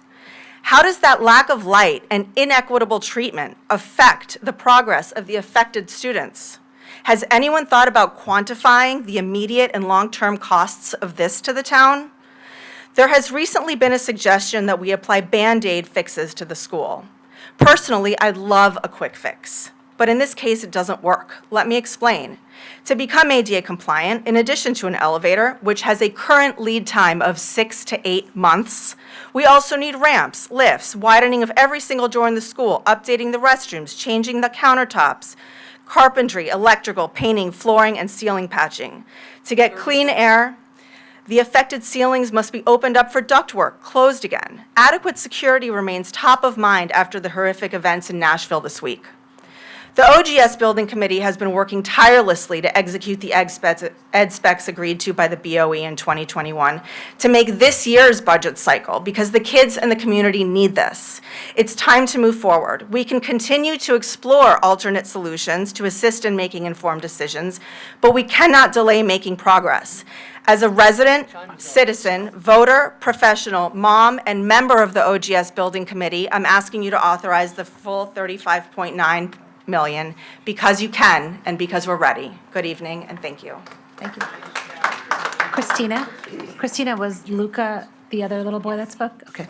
So next up is Matthew McCabe, followed by Molly Salibi and Myra, I can't read her last name, Klockenbrink. Matt McCabe left. Oh, are you sure he's not upstairs? He was right here. Oh, okay. Molly, you want to go? And then, Okay, sure. Yep. If he comes back, we can put him back in. Okay. All right. Molly Salibi, lifelong resident, GPS alum, RTM member on the Public Works Committee, and I'm on the Old Greenwich School Building Committee. Speaking for myself, I've been standing up for GPS for years. Tonight, I'm focusing solely on OGS. I and countless others want to get this done now. Piecemealing, sewage and some ADA now, safety and security, air quality. Later, maybe. The approach is more costly and more disruptive and feels like a further deferral.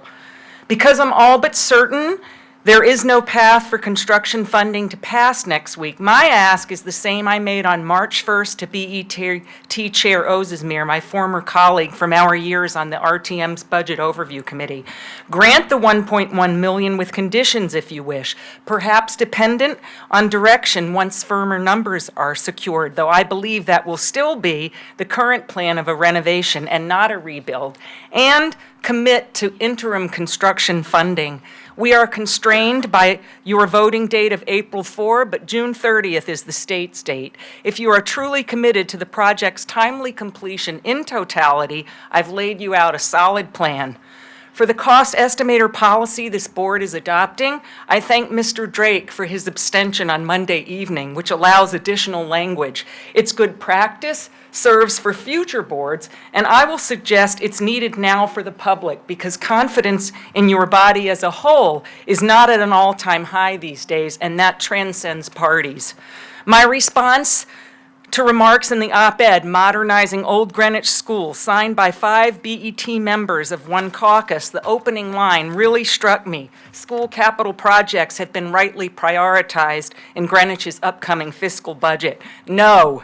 For me, school capital projects would be rightly prioritized if both CMS and OGS were slated.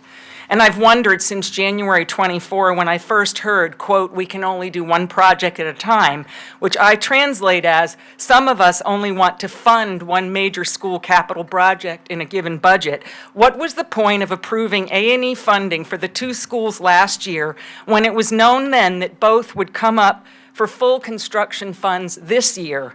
That is inefficient and maybe not responsible. On constructing a new school building, the building committee discussed it early on. Despite our EdSpec mandate, we are a thorough bunch. You stated specking a 60,000 square foot school for 400 students at 5 to 600 foot. All of those numbers are wrong. OGS is currently 72,000 with 406 in a building with 408 capacity with steady and rising enrollment. You cannot rely on enrollment figures for one school but dismiss for another. On the path forward, the building committee is also very thoughtful and does its due diligence, and you've been shown that. A renovation for Old Greenwich School, a treasured community. Myra Clockenbrink, followed by Matt DeChamps and Sarah Mays.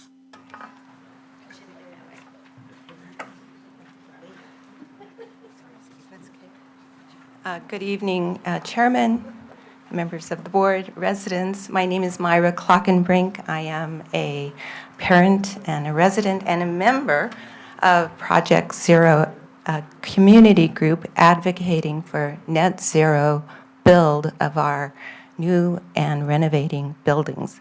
And for those of you that don't know what net zero means, it is that the amount of energy that a building uses is generated by that building, yielding zero emissions. And as has been detailed this evening to a great extent, years of poor decisions have led our town to this critical juncture where our school buildings and institutional infrastructure are failing. Now the bill has come due, and we need to make strategic, informed decisions to meet our responsibilities. But all is not lost.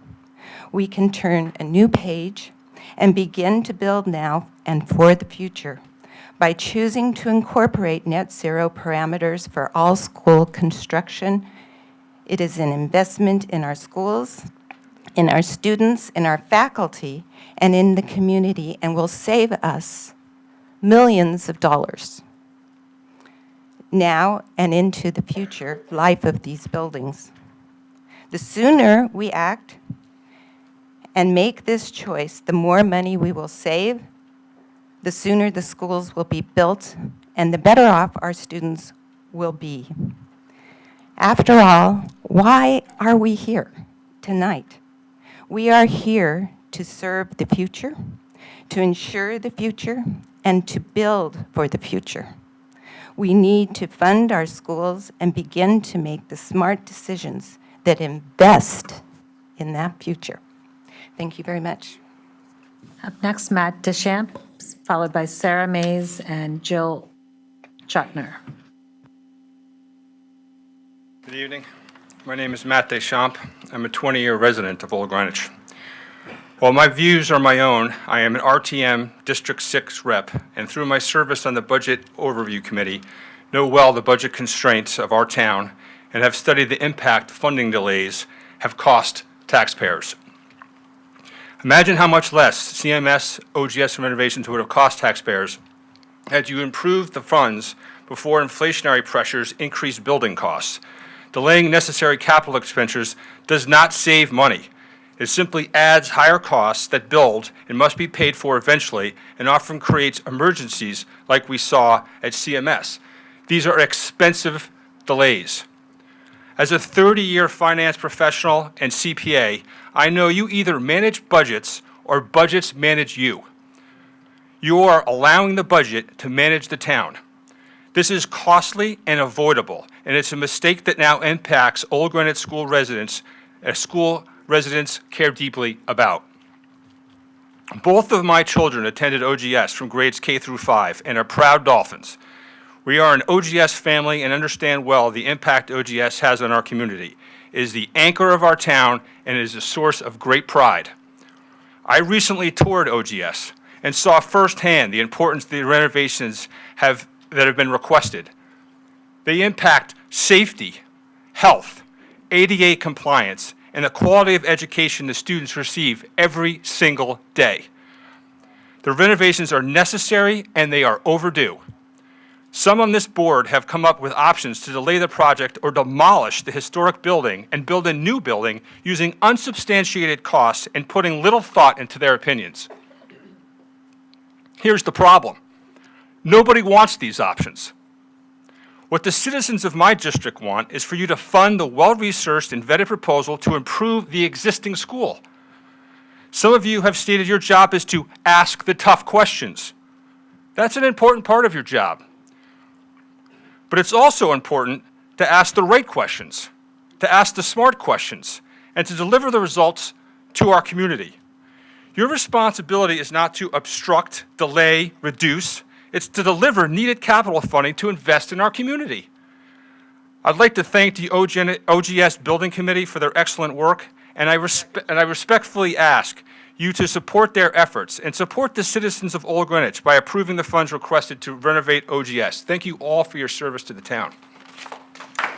Up next, Sarah Mays, followed by Jill Jotner, and then Mike Spielo. Sorry, I think it's Sarah Meyer and Jill Jortner. They both asked me to speak on their behalf. Christina, I think Okay, we're going to hold Christina, off. Yeah. Could you, It's also we're the trying same to handwriting. accommodate, Yeah. but. These are fast. They're just two Okay, paragraphs. but you do understand, I mean, there's many people that, would I mean, want they- to speak, and, there's other people that aren't here. That's fine. I There's don't other- have to speak. I have their, No, okay, I have but their try to make comments. it very, very I brief, can- please. Yeah, Thank You can submit it also. You can submit it online. also. My husband and I are otherwise committed tonight for a family event, or else we'd be there in person. We are proud OGS parents of a wonderful second grader and have an incoming kindergartner in the fall. We are emphatically in favor of the OGS building renovation. Our to-be kindergartner currently gets support services privately, and we are in the process of assessing whether it will make sense for him to receive services at OGS as an important part of his education. The journey led us to learn that currently, support services at OGS are being provided out of a closet in the gym. Whether our son receives these services or not, that is not appropriate for students who need additional supports in order to be successful at school. This is not a suitable environment for any child to develop their skills, let alone a child who needs additional support. There are numerous reasons to move this renovation project forward. The reasons will only get more substantial and costly over time. The plans are in place, the team is in place. A small delay will snowball into further delays and put stress on the currently established foundation towards progress. My husband and I, as both parents with 6 years remaining at OGS and members of the Old Greenwich community, implore this committee to approve the requests to advance the building renovation project in 2024. Jill's comments were submitted online as well, so I'll abstain from reading those. Okay, up next, Michael Spielo, followed by Mita Spilo, and Peter Berg. And so just to clarify, I mean, obviously, we want to make sure we hear from everybody, but just in terms of being respectful of the people that are here and are waiting to speak, and it's a long night, if there's anybody that wanted to speak and isn't here, we have the online option, and in fact, it's going to be part of the public record just as much as this is. So thank you all very much. Good evening, Mr. Chair, members of the BET. My name is Michael Spilo. I'm a RTM rep since 2002. I currently serve as Chair of Public Works and Chair of the Labor Contracts Committee, and I'm the RTM representative to the Central Middle Building Committee, but I'm here representing my own views. The error in computing the gross square footage is the latest in a series of errors made by the Board of Ed. The result is always the same: supersized facilities. Not the best facilities, simply the largest. At New Lebanon, the Board of Ed predicted the magnet program would attract kids from across town. Only the BOE and DTC believed this, and as it turned out, the magnet program, which was supposed to draw 87 students, currently draws fewer than 30, and 19 of those 30 come from Ham Ave. So much for that piece of Board of Ed math. New Leb is 35% oversized, and if we had right-sized it, we would have saved $3 million of taxpayer money and freed up an additional $15 million in capital for other projects. The BOE's largest albatross to date is the MISA project, the supersized auditorium. It cost $46 million on a $25 million budget. MISA is the largest high school auditorium by far in the state of Connecticut. It's theoretically built to accommodate 1/3 of our students, but it can now hold more than half. We are about to make the same mistakes on a much larger scale. Central has 506 students projected to drop to 450 by 2033. The projection is supported by state and federal departments of education and by the Census Bureau. All the experts agree. Enrollment is decreasing steadily for at least the next 10 years.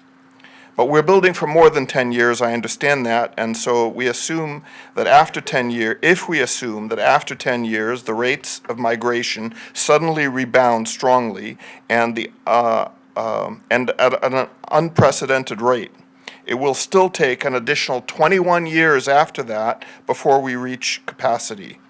We are building a school for 660 students who won't show up for at least 31 years, and even then, only if there is an unexpected major change in both migration and birth rates.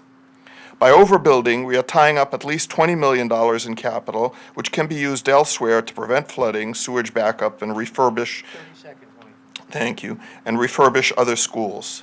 This kind of Board of Ed math is and has always been misguided and political. Central should be rebuilt, but it should be right-sized, not supersized, to a max of 550 students at 175 square feet per student, and this can be done easily within the current budget of $70 million, which should be ample, given even given escalated costs. We should right-size, not supersize our facilities. Up next, Mita Spilo, followed by Peter Berg, and then Dan Quigley. I am Mita Spilo. I received 2 emails from Democrat Representatives Arzino and Khanna to rally Greenwich residents to fund our schools. I'm glad of their focus to fund our schools because we are in front of the elected BET that provides oversight of our town's funding. Respected members of the BET and Chairman Ozesmeyer. Funding our schools, to me, is about funding students' needs, teachers and administrators, and building infrastructure. Funding is about dollars. Let's talk dollars. Greenwich spends $27,000 per student per year, the highest in the state. $157,000 per teacher on average, with salary and benefits annually, the highest in the state, near the highest in the country. $20 million on school administration annually, with Superintendent Jones being the highest paid superintendent in the state. Greenwich has spent in the past 18 years $534 million, that is over $500 million,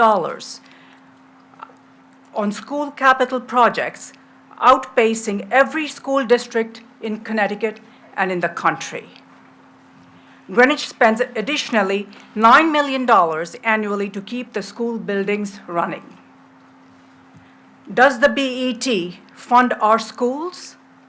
Absolutely and positively, yes. Does the funding achieve the necessary impact? Clearly, execution and accountability are amiss. Regarding Central Middle School, I believe Michael Spilo has spoken adequately and eloquently, and I shall not make my comments on that. The BET's responsibility is careful spending of tax dollars and funding the budget. This is where taxation comes in. Overspending and needless spending increases the town's budget, and when the budget goes up, taxes must go up. The budget needs to get funded. Rising real estate taxes affect all residents, especially those at lower socioeconomic levels. Let's all be practical and spend the right amount on the right projects at the right time so that Greenwich can remain affordable for all residents while providing top-level service. We appreciate your financial acumen and thank you for your oversight. Up next, Peter Berg, followed by Dan Quigley, and then Candace Gartwright.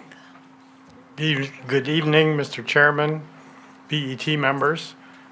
I'm Peter Berg. I'm from Coscob. I'm a 20-year member of the RTM. 21 years ago, I was a member of the BET, and I was sitting right where you're sitting. But I got off the BET because it was too frustrating to be a member of the minority caucus and to have to listen to all these folks come and ask for money, and I had no power to do anything about it. So I got off the BET and got onto the RTM. For many years, and including recently, I've heard that we can't increase the mill rate by much because we have so many senior homeowners who can't afford to pay their property taxes. But now I'm 75 years old, so I'm a senior and a homeowner. I've lived in a 1955 split level in Coscob for 45 years, and I live on a fixed income. But I say to you, don't hold the mill rate down for me, because like most seniors, we are absolutely showered with benefits. We get Medicare and Social Security. My wife and I get free beach passes for ourselves and our senior guests. When I go to weekly meetings of the Retired Men's Association, I get free parking. We are eligible for subsidized daily hot meals at the senior center. We get senior discounts at stores, restaurants, movie theaters, the Bruce Museum, the town party. I can buy coffee at McDonald's for $1. We're eligible for electric and gas utility assistance, senior transportation assistance. We get a senior discount on Metro North. Through AARP, we get discounts on airfares, hotels, and rental cars, on cell phone service, on just about everything. About 500 of my fellow senior homeowners in Greenwich currently receive our local senior property tax relief benefit. Instead of holding down the mill rate for everyone, why not increase the senior tax relief credits, which are paltry? Then you can raise the mill rates for high-income homeowners and fix our schools.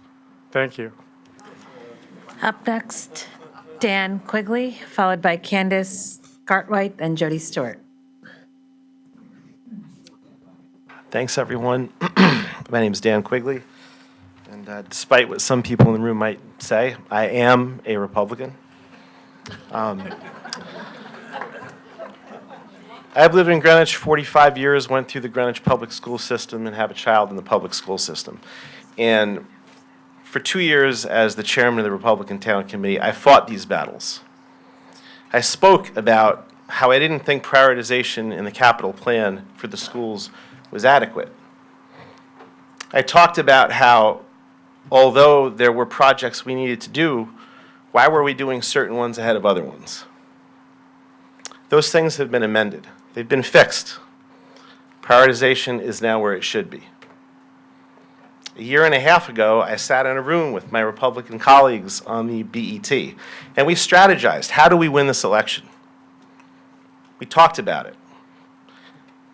The game plan was to own the school debate, and to do that by committing to rebuild Central Middle School, remediate OGS, and fix necessary acute needs at JC. There was no discussion about, we'll do it if the cost is right. There was no discussion about, well, if we can undersize this school, we can probably do this one without doing that one. The campaign was about doing it and making the Republican Party relevant again when it comes to talking about schools. So I'm dismayed when I hear and read about how the school that I went to, Central Middle School, is being proposed by experts to be too big, and it may cost a little bit too much money. And that Old Greenwich School, as we've heard tonight, with all the acute needs it has, should be deferred to another year. And that Julian Curtis, my son's school, even though it's not getting a full and comprehensive remediation, may be kicked down the road further. I am a Republican, and I believe in fixed fiscal responsibility. But there's a fine line between being fiscally responsible and fiscally irresponsible. Fiscal responsibility isn't about not spending money. It's not about how much can we do for the absolute minimum. It's about spending money in the right places and doing it right the first time. As a Republican and a taxpayer, I want these projects done now so they're not done in the future that cost us more money. They should be done now. And as Republicans, you should grab hold of the bull and do it, because there's a price to pay in November, in my opinion, if you don't. And the road you will take if you let this opportunity go is a road that will lead to political irrelevancy in this community. Thank you very much. Up next, Candace Cartwright, and then Jody Stewart and Jen Benciviengo. Good evening. I'm Candace Garthwaite, a resident of Old Greenwich for 30 years. Thank all of you for your service. I'm going to change the tune here and talk about something else, pickleball. Now is the time to build 4 dedicated and lighted pickleball courts at Eastern Greenwich Civic Center as proposed in the capital budget. This is an ideal recreational location as homes are not nearby. Parks and Recreation has stressed the common sense of putting in the courts and electrical components before grass seed and turf are installed at the building site. The $375,000 number is a well-documented estimate for post-concrete, lighted, municipal pickleball courts. Pickleball program revenue for the town has quadrupled in the last 5 years. Tennis card passes required to book pickleball courts increased by 40,000 in 4 years. And here is why we need more pickleball courts. In 2019, 51 residents signed up for town programs. In 2022, 604 residents signed up for pickleball programs. And many, many more wanted to participate. These successful town clinics keep producing more active players who need court time. And we currently have 2 dedicated courts at Cristiano Park and some hybrid courts scattered across town. The pickleball community of players live here, pay taxes, and want access to high-quality, public recreational facilities. Do the right thing for hundreds of residents, men and women, young and old, who love this sport and who benefit physically, emotionally, and socially from playing pickleball. Let's be smart and build these 4 new pickleball courts this year as proposed. Thank you very much. Up next, Jody Stewart, followed by Jen Benciviengo, and then John Spang. Good evening again. I'm Jody Stewart, West Elm Street, Greenwich. Last March, when the BOC held back our pickleball budget, they said, come right back with a location. Eastern Civic took almost a year to have a complete plan to submit. I don't see how you can compare an upscale private club to a public project. Stanwich Courts were built on well-maintained virgin ground. Does Stanwich costs include major site preparation, lights, tree plantings, erosion control, and ADA access? Stanwich Courts are asphalt, which is a cheaper material that requires a lot of maintenance. Greenwich Town asphalt courts are decades old and in disrepair. Asphalt has dead spots, which causes wayward bounces, large cracks, tripping hazards, and uneven surfaces. Repairing asphalt on asphalt causes new cracks, and water gets under the cracks, and the courts remain wet with pools of water. Post-tension concrete, which is being used in every new court in neighboring towns, the concrete is poured over cables, which tightens as concrete hardens, protecting against the weather. And it comes with a 20-year guarantee, which saves tremendously on maintenance. Post-tension concrete can be anywhere from 20 to 40% more expensive than asphalt and much easier on the body. A municipal contractor, Hinding, which does most of the new courts, averaging $500,000 and up for 4 new pickleball courts. Removing asphalt is very expensive. Stamford needs 1.3 to redo asphalt courts in Scalzi Park. 30 seconds. Okay. We have come up with a practical, comprehensive plan for 4 new pickleball courts. Please approve the $375 capital item that was included in the first selectman budget, and let the 800 picklers finally get their courts. Thank you. And thank you. Next, Jen Benciviengo and John Spang. And I'm sorry if I'm pronouncing your name wrong. It's okay, Benciviengo. Good evening, my name is Jennifer Benciviengo, and I am a 25-year veteran educator of the Greenwich Public Schools who began her career quite proudly at Central Middle School, and am now the proud principal of Old Greenwich School. I do want to start by thanking Mr. Selps and the entire building committee for Old Greenwich School for the support that they have given to our school. It is an honor to work with all of them. As I said in my recent letter to the BET, I'm here to respectfully request your support for the full funding of the $35.9 million in the fiscal year 24 budget for the Old Greenwich School renovation, as reaffirmed by the Board of Education on March 16th. I've watched or attended every BET meeting regarding Old Greenwich School dating back to my first appearance before this body in 2018, and one common refrain has been the questioning of the cost and necessity of renovation to our school. On Monday, our country again mourned the loss of children during a senseless school shooting. Every day I say goodbye to my child to take care of their 400 plus, assuring her that I'm going to return that evening. A fear I didn't consider when I became an educator and not a police officer or a firefighter. While I understand it may sound relatively easy to put an elevator and some ramps into a school to address ADA accessibility, what hasn't been discussed by this body or considered is to how to ensure the safety of my students and staff when there is not a secure vestibule or entry point near said elevator.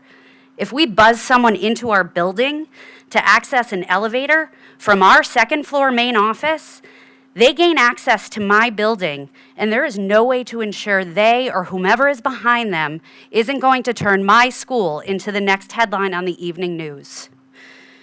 Teams of professionals and educators and community members have diligently spent the last 7 years discussing, reviewing, and developing plans to address the needs of this school.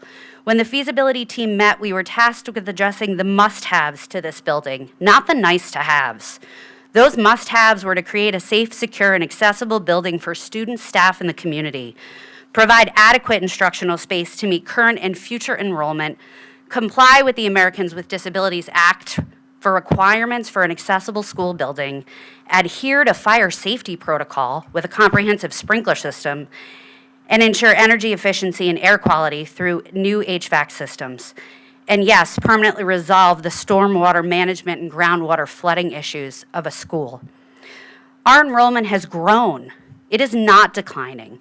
Just in the last 2 weeks, I've received 2 new students from Argentina, 1 today from Japan, 1 from Canada.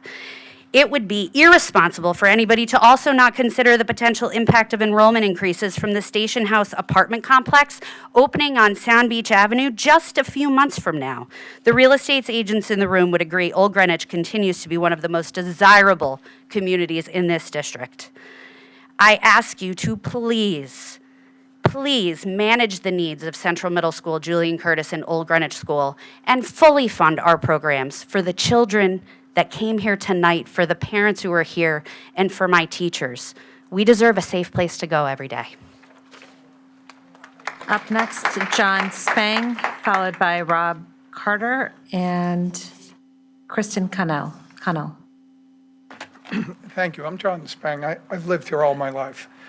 And I'd just like to say before we start, I know this is not the kind of night you're going to hear this, you'd hear it, but you know, one of the reasons our town is as great as it is because of the way we govern and the way your board does things in your committees. You look around at the things we have that they don't have in other places, and I believe other finance boards could learn a lot from looking at the way your board does things. So I know it's not the night for that, but it needs to be said. I had the privilege of skating onto the Dorothy Hamill rink the day it opened, 1971. And the way it opened was with a hockey game, 1 o'clock in the afternoon, St. Mary's against Greenwich High School. That was the first event. And I don't know if Kyle is still here, but he was right. It was just an outdoor rink. There was, later on, a roof was put on it, a pavilion. And then years after that, the cinder block went up around it, and that's what it is today. He was right. But I'm not here to talk about that. I don't know if some of you saw the Greenwich Times Sunday, but the Bruce Museum is having, for the next couple weeks, exhibit on Greenwich's famous athletes and who they are. Dorothy Hamill was second, surprised me. George Bush was number 1, and I think Steve Young was 5 or something, but it got my interest. And here in Greenwich, schools and sports and a lot of other things are important. And I just want to take you back for 1 second and then make a point about Dorothy Hamill. And I'm just going to read you a couple things very quickly from the New York Times in 1976. And it was entitled, "Figure Skater Champion Gets a Heroine's Welcome." And it talked about the parade we had that day. And it says the hometown girl returned a hometown heroine. She was welcomed back as only a small town can do. That's what they said, small town. It's good to hear, right? They went on, thousands of people, and we heard the comment about schools, thousands of people lined the streets, jammed the squares, filled the rooftops, clambered into the trees wherever the motorcade went. 30 seconds? Okay.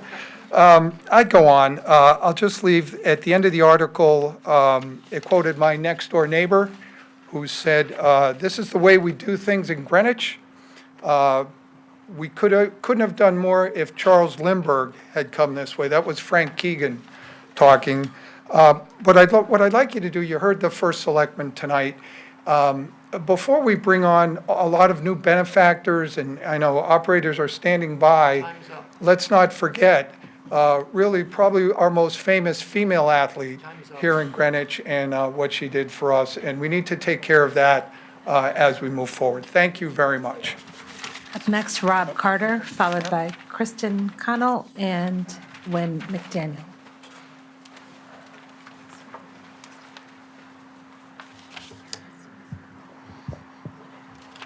Hi, my name is Rob Carter. I'm a dad at Old Greenwich School. I've got a kid in first grade. I got another kid who's in preschool now, will be there next year. Also happen to be an RTM member from District 6, but here speaking on behalf of myself, although also a few other residents that I've talked to ahead of this. So I'm here to ask support for the funding for Old Greenwich School. It's been said many times before tonight. There's a lot of points that I think I can skip here in the interest of time. I echo everything Jennifer Benchavango just said, that Meskers just said, a lot of the parents just said, and some of my colleagues in District 6 as well. One of the points that I really want to drill in on, though, is something that's come up kind of recently, which caught a lot of parents by surprise, which is that nobody wants a new school. These problems need to be fixed. They need to be fixed now. But I've spoken to other parents. I've attended sessions where this concept was mentioned pretty recently, one run by the building committee. And without fail, everybody's reaction, the average reaction was one of horror. Nobody wants to do this. The school is a central part of our community. They don't want to bust their kids for several years while the school is getting built.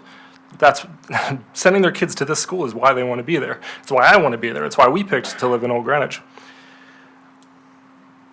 And so what we do want and we need are the improvements defined in the unanimously approved ed specs. We can solve the accessibility problems that are turning families away, making life difficult for students with temporary injuries, and that one of these days is going to get us sued again. We can resolve the stormwater issues with the flooding. We can have basic HVAC. We can expand to meet the needs of our growing community. And yes, it is growing. I'm glad Jennifer spoke to that. Kindergarten class, or we've got more kindergarten classes and first grade classes than we have. Preschools are jammed. Old Greenwich is growing. I understand, and any further exploration of a new school is just a delay that's going to be dead on arrival with everybody in town. I understand and agree that Central Middle School is a priority, and I'm fully supportive of that work's proceeding. It is proceeding, and I don't think that's up for question. But what I don't buy is that we can't do more than one project at once. Our current position seems to be that if the building hasn't actually been condemned at some point in the last year, it's just not going to get funded. And I think in Greenwich we can find a higher bar. Thank you. Kristen Connell, followed by Wynn McDaniel and Adam Nailwatuk.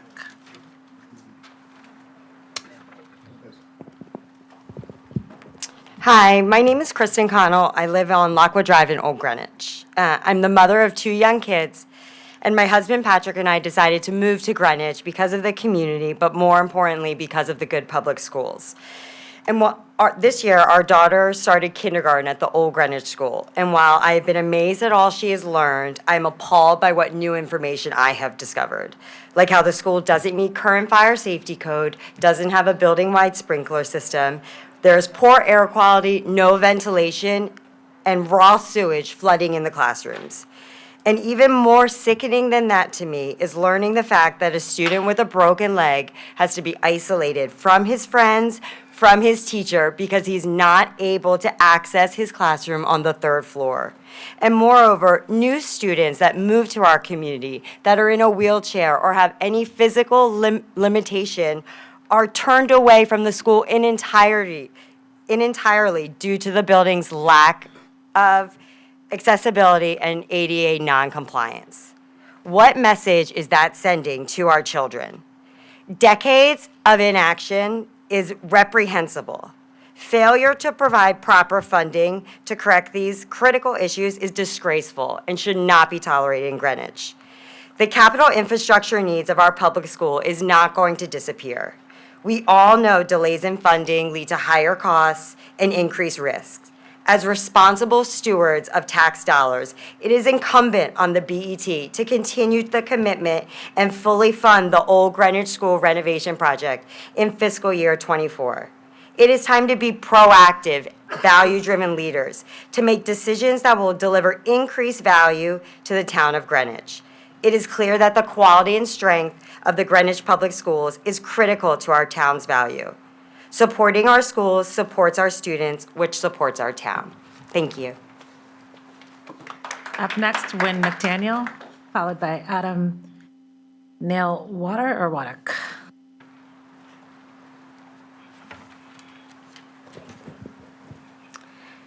Good evening, members of the BET, and thank you for your service to our town. My name is Wynn McDaniel, and I am a lifelong resident of Greenwich. I am chair of District 7 RTM, but I am here speaking as an individual. I worked for many years in corporate finance, focusing on budgeting and forecasting. I understand the process of establishing budgets and analyzing requests. I know that this is not an easy job. However, I do like to look at the big picture, and I am concerned that you have placed too much dependency on our current grand lists, which offsets the increased spending budget. While we are fortunate today to have a strong grand list, I am concerned that this will not last with the current economy. My corporate job involved looking ahead, doing sensitivity analysis, and I encourage you to do the same. The proposed budget growth is aggressive, and if there is reduction in the grand list, imagine the challenges you will have to either reduce spending or raise taxes. In the corporate world, we knew how to deal with such downturns, but in the world of the government, this is not so easy. I am retired and I live on a fixed income. I do not get a Wall Street bonus. I was hoping to live my retirement in the town that I have come to know and love. I have friends in town, many who are here tonight. However, with costs increasing and any tax increase in a potential downturn, I may need to reconsider staying in Greenwich. I do want a budget that supports reasonable growth to maintain the things that we like about Greenwich, the schools, the parks, safety, but this needs to be based on sound projections and efficiencies in the services delivered without significant borrowing. Please consider my concern as you finalize our budget. Thank you.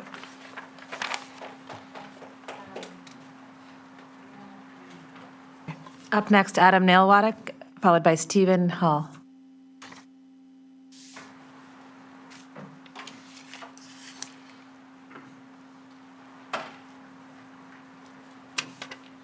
Is that here? Is Adam here or no? Okay, all right, let's go on to Stephen Hall, followed by Annie Woodham. Stephen here? Okay. Annie Woodham. Hi, my name is Annie Woodham. Thank you all for your time this evening and throughout the year with the budget. I have children who will be entering Old Greenwich School in the coming years, and I'm here to talk about urging you guys to approve the budget, like many folks tonight. Investing in accessible, safe, and quality education is crucial for our community and the town's growth and success. Without these improvements, we risk compromising our students' and teachers' safety and limiting their potential for future success. Furthermore, failing to maintain basic requirements will drive away families from our town and negatively impact our local economy. Let us continue to invest in the future of our students and attract families who value education and community. At a time when more young families have moved to town, we should be fostering continued growth, not stripping children of access to quality science educations and making it more difficult and dangerous for our students and teachers to access and learn in our schools. The further delay of this budget is short-sighted on many levels. For one, the cost of not adding sprinklers or flood prevention now will pale in comparison to dealing with a fire without sprinklers or future flooding. The town simply cannot afford to compromise on the safety of our students and faculty. What is more, families like mine who moved to our town specifically for these world-class public schools that we offer and world-class teachers who want to teach here. If we cannot maintain basic requirements, this will not just drive families and teachers away from our public schools, but it will drive families away from our town. There are simply no positive implications for Greenwich for these actions. I'm here because I'm proud to be a part of a thriving and supportive community that values education and invests in the future of its students. I urge you to approve the proposed school budgets and let us continue to provide our students with the resources and facilities that they need to succeed. And let us continue to attract families who value education and community. Thank you. Next up, Bob Cheney, followed by Lisa Seglum and Robert Sterling.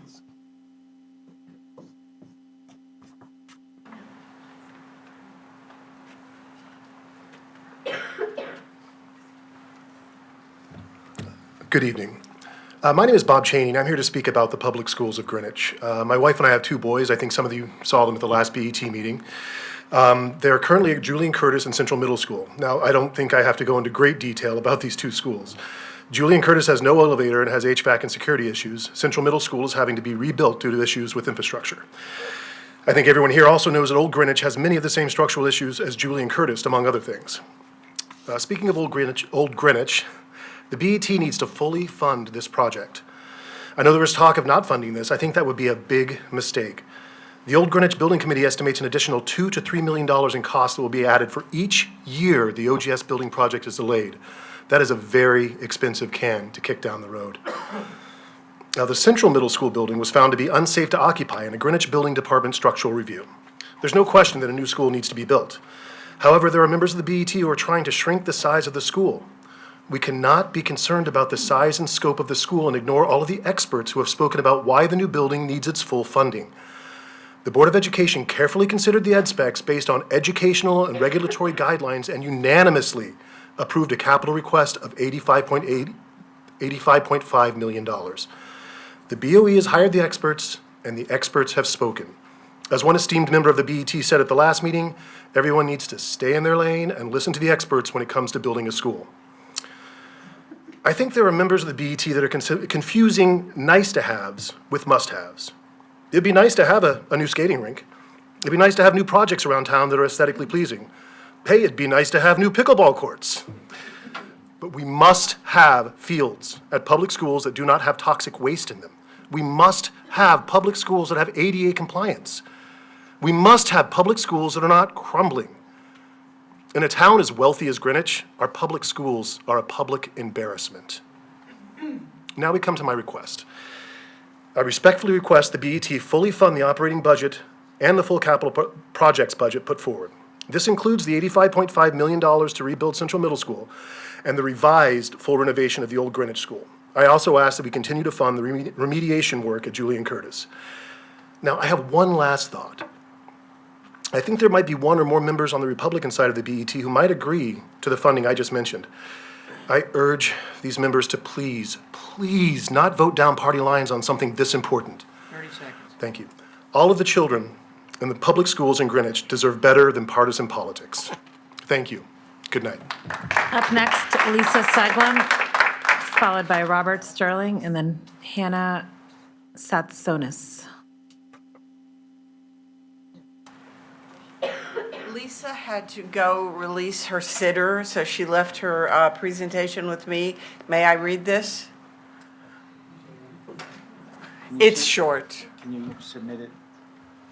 Include in the record? Since I'm here, can I just give you guys the Cliff's Notes version? Can you keep it to 30 seconds, because I do think, Okay, we Lisa's just have to po- respect the speakers that are Lisa here. is here specifically to ask you to approve the budget for the Coscob Library. She wants you to know the paints are peeling, the carpets are so worn that they've had to put down gaffer tape, which trips people and creates problems, as you might imagine.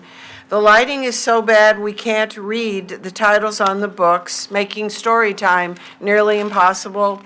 And we can't hold many of our programs in the community room because the lighting there is also bad. Please approve the Coscob Library maintenance budget. That's it.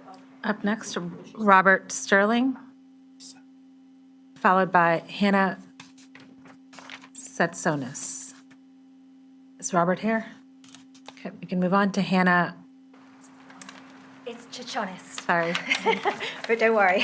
And I'm sorry, I just want to say one thing. You know, we're really trying to be, you know, really trying to accommodate everybody, but I really, you know, I think that's the last time we can have somebody speak on someone else's behalf. We have many speakers here, and I see them here that are waiting patiently to speak, and they're physically here. There's an online option. It will be in the record, so my apologies, but I think I really have to hold it to that from now on. Thank you. Good evening. I'm speaking in support of fully funding the Old Greenwich School renovations in the upcoming fiscal year. And I mainly addressed the opinion piece in Greenwich Time by the Republican members of the BET last week. It was astounding at this point to bring up the suggestion to knock down the current school and build an entirely new one. Old Greenwich School is not a crumbling structure condemned as unsafe. It is a local iconic building central to the history and fabric of Old Greenwich. Yes, there are challenges to make it comply with modern standards and demands, but these are solvable. And then to state the cost of building a new school is the same as renovating the old building is completely misleading. To my knowledge, the OGS Building Committee provided detailed analysis of comparable projects showing the cost of a new school is actually almost double what a renovation would be. So I wonder how the article's authors came up with their numbers. The projections also provided by the Building Committee also show how a delay in funding this year will end up being costly in the long term by literally millions of dollars. How can the Budget Committee say they can't fund 2 school projects in the same year in the name of fiscal responsibility, and yet be perfectly happy to spend extra millions subsequently that could have been avoided if there was no delay? And this has been going back years. Similarly, to suggest patchwork remediations is blatantly inefficient, both financially and logistically. These wouldn't even fully solve any of the building issues and would leave air quality, fire safety, security, and capacity problems all completely untouched. I, like so many residents, moved here because of the schools. Had I known about the disgraceful state of some of the buildings, I would have looked to other nearby excellent school districts. But whether people look to send their children to public or private schools or have no school-aged children, it is undeniable that the reputation of our public schools is integral to the reputation of Greenwich as a whole. It is a huge indicator of the overall governance of a town, impacting its attractiveness for investment, a place to live, to work, property values, and so on. Time has run out for riding on the back of the excellent reputation of our teachers and administration. Action for equivalent buildings must be now. All these proposals of delays in funding, partial remediations, a sudden change to let's build a new building implies there is no genuine commitment to Old Greenwich School, as claimed in the Greenwich Time article. And next year, we will be back here again, having these same discussions all over again to the detriment of our children, our teachers and staff, and our town. Up next, Janet McMahon, followed by Michael Goldstein and Kristen Nemensky. Good evening. Thank you for the opportunity to speak tonight. My name is Janet McMahon, and I'm a parent of an incoming Central Middle School student and an outgoing Central Middle School student. But I'm here tonight to advocate for the Board of Education's entire capital budget. This includes, but is not limited to, the CMS construction for $85.5 million, Old Greenwich School for $35.9 million, and Julian Curtis's ADA improvements at $800,000. These capital projects directly affect the health, safety, and civil rights of Greenwich children, who, by the way, also happen to be your constituents as well. On the topic of Central Middle School, the first selectman already cut the Board of Education's budget from $85.5 million to $75.2 million. However, as you're all aware, current construction comps are around $730 per square foot. Therefore, simple math will tell you that any further cuts to this budget will result in one of 2 things. 1, killing the project, as the building committee cannot feasibly build a school according to its ed specs. Or 2, building an undersized, subpar school which won't be able to accommodate the 500 students we currently have. As financial stewards of our town, neither of these outcomes are fiscally responsible. We cannot delay CMS any longer, as the price tag will increase from $85.5 million this year to possibly $90 million or higher by waiting another year. Building an undersized school would also cost the town more money in the long term, as we will keep having to build on additions while construction costs escalate. Let's build the school properly the first time and build the school this year by fully funding it at $85.5 million. As for Old Greenwich School, I respectfully ask that you add back in the full amount of $35.9 million to remediate the myriad of ADA, fire safety, and air quality issues. In fact, just 2 weeks ago, the Board of Ed once again reaffirmed their bipartisan support of this necessary capital project. The Old Greenwich community has also spoken loudly and consistently in support of its renovation, and they want it done now, and they want not next year. To quote a former Republican Board of Ed member who spoke at the public hearing last year, "It is unconscionable that we have flooding and sewage in that school. It's overdue and it needs to be done." Finally, the Julian Curtis ADA renovations for $800,000 must also remain in the budget. Julian Curtis has been patiently waiting for a full renovation, so this is a small ask and one that can easily be delivered. 30 seconds. It should be noted that this is a mere Band-Aid because other infrastructure issues persist at the school. We're currently in year 5 of our 15-year facilities master plan with no major capital projects underway. You have the means and the ability to start 3 right now if you choose to. I hope you will do right by your youngest constituents because they deserve schools that are accessible, safe, and fit for human occupancy. Their taxpayer parents are watching and will be voting this November. Thank you. Up next, Michael Goldstein, followed by Kristen Naminsky, and then Sylvester. Starts with a P. Thank you, Mr. Chairman, fellow board members, fellow Greenwich residents. My name is Michael Goldstein. I'm a long-term resident of Greenwich, and I really would like to tell you that I think Greenwich is a well-run town. But I also think that we have to function in a reasonable way. I agree with Beth McGilvery and Mike Spilo regarding the Central Middle School. People talk about square footage numbers, about 700, 730, whatever numbers. Where do these numbers come from? I'm not really sure. I've spoken to commercial developers, to real estate people, and those numbers may not actually be correct. However, I'm not a real estate expert, and I don't pretend to be. But I think that this town has responsibility to build the school. It has the responsibility to build it in a fiscally responsible way, and to provide the services that are needed. I don't think that in any way, shape, or form education is a partisan issue. I think everybody in this town believes in quality education and believes in safe schools. We have $9 million budgeted to make sure that we're doing preventative maintenance and repairs on our schools. I'd like to know where that money is spent and if it's not being, and why we're having all these emergencies if in fact we're spending so much money fixing our schools. Something sounds wrong, and this needs to be looked into. And if we need more money on preventative maintenance, I think that's money that's actually well spent. But one of the things that also needs to be factored into this whole process is affordability and tax rates and what people pay.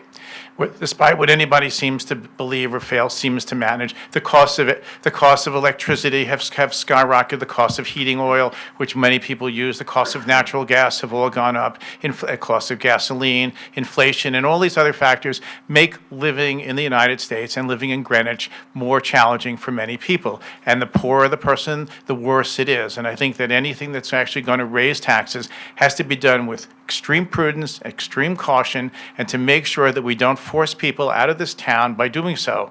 I think there's a big balancing act that you've guys got to do, and I hope you do it wisely. I hope you fulfill the needs of the town without imposing unnecessary financial burdens. Thank you.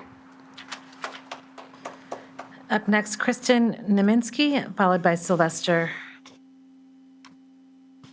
I can't read his last name. Procora. Okay.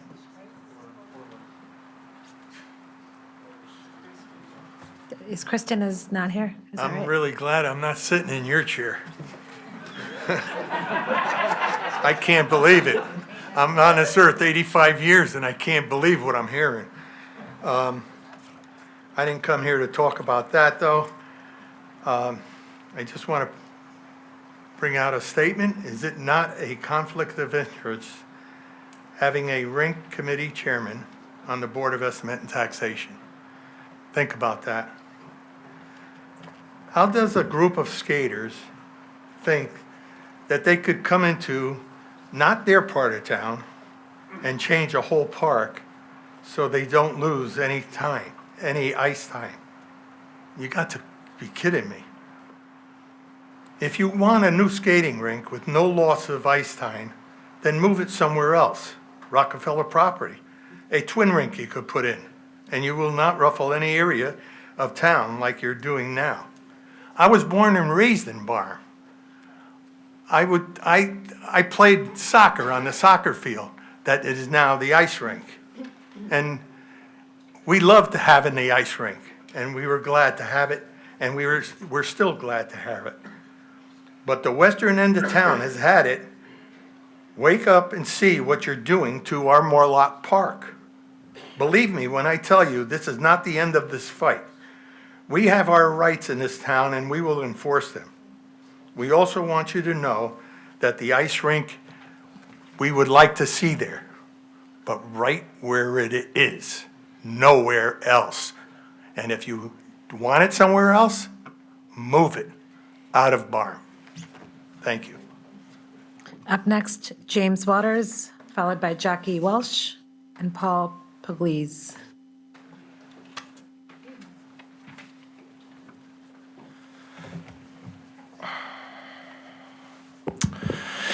All right, good evening, Mr. Chairman, members of the BET, fellow residents. I'm James Waters, Chairman of the Old Greenwich School Building Committee. Tonight, I'm pleased to report we will be able to start construction next spring if the BET provides construction funding this year. I want to thank Chairman Ozesmir, Mr. Fisher, Ms. Moriarty, and Ms. Erickson for their engagement during the budget process. The building committee really appreciated it. I want to thank the first selectman and the Board of Ed chair and all the members of the Board of Ed for all of their support as we have been moving with a purpose. We will complete schematic design in the next couple months and start design development and local land use approvals this summer. This project can be ready to start next spring and will be transparent all the way. Tonight, I want the public to be aware of 4 things being floated by the BET. First, the BET asked the building committee to update stale project costs on the 21 ed specs. We did so with our professionals to update for recent increases in cost of construction and a proper standard contingency. Our update is below the average cost per square foot for similar renovations in Connecticut, and the Board of Ed unanimously endorsed them 2 weeks ago. I shared that information with you 3 weeks ago. Second, the BET asked the building committee if we need to raise the building for being in a flood zone. Thanks, Mr. Fisher. Our engineers looked at it and determined a renovation would not require raising the building, but a new construction school would. It's funny that we now hear about pricing a new school, but we don't want to look at the price of that. Third, ed specs have been set for 18 months and $1 million allocated for the renovation. Now we want to look at a new school. We provided factual data, it's been cited, so I won't go over it again. But still, some members tout construction costs not in tune with reality from a decade ago. It's embarrassing. We asked community members whether they want a new school. You heard it tonight. Just fix OGS. We don't want to tear it down. Finally, a BET member floated an arbitrary $2.5 million to address flooding and ADA. Our professionals clearly advised this will fail to achieve ADA compliance and increase project costs by as much as 50%. We reminded the BET of the federal government's requirement to bring OGS into full compliance with the ADA standards and not defer other things like air quality, building safety, fire code compliance, appropriate classrooms for students. And yet, some continue to push half-baked ideas. I thank you for your consideration. We're standing by to engage. We're ready to go. The community wants this. Let's get it done. Up next, Jackie Welsh, Jackie Welsh. followed by Paul Pugliese and Vince Brown. Hello, I'm Jackie Welsh. I'm the vice chair of the Old Greenwich Building Committee, and I have 30 years of experience as an architect. I also worked on the MISA Building Committee with 3 of you people. And I'm here to talk specifically about your admirable plan to try to get the elevator in place and correct the sewage and in the summer. And I just want to point out a few things, schedule, the scope, and the cost. So elevators, and I've checked this with both our owner's representative, Morganti, and one of the construction managers at Risk had it in their proposal. The quickest that you could get an elevator after you have bid it and settled on the vendor is 30 months to 64 months. So we're not going to have the elevator here in the summer period. Yeah, so that's a problem. The other thing is you, of course, have to do the design. You have to get the approvals. You have to get the waivers from the state if you want to get a key for it. They don't like you to have a key because it makes it so a person who has a disability doesn't have freedom to move through the building and has to have assistance to get in the building, so you have to go through that process. Then you've got the bidding process. So you add all that in, and it's a long time. It's not this summer. It could be one of the phases that we would look at. We're ready to go to the state in June. We're that far along. We've got municipal improvement recommendation to the first selectman, and we met once, so there'll be the second reading, but every indication is they'll give that to us. So, and our schematics are moving along very nicely. So I think we can get a full cost estimate. What we need is full funding to go to the state. What drives our schedule to delay your elevator is if we don't have the funding, we can't go to the state because they have to see that you have funded the project. So that's really one of the reasons that you have to vote to fund the project. My other thing is the sewer fixing. The sewer line is dedicated to the 2 toilets that back up. They're in the pit. The 2 classrooms that have pre-K and kindergarten are below the floodplain. If you fix these sewers, you're going to do something that we're going to rip out. So you're going to, this is the lateral line that runs across the front of the plaza. You're going to have to dig up the plaza to fix the sewers.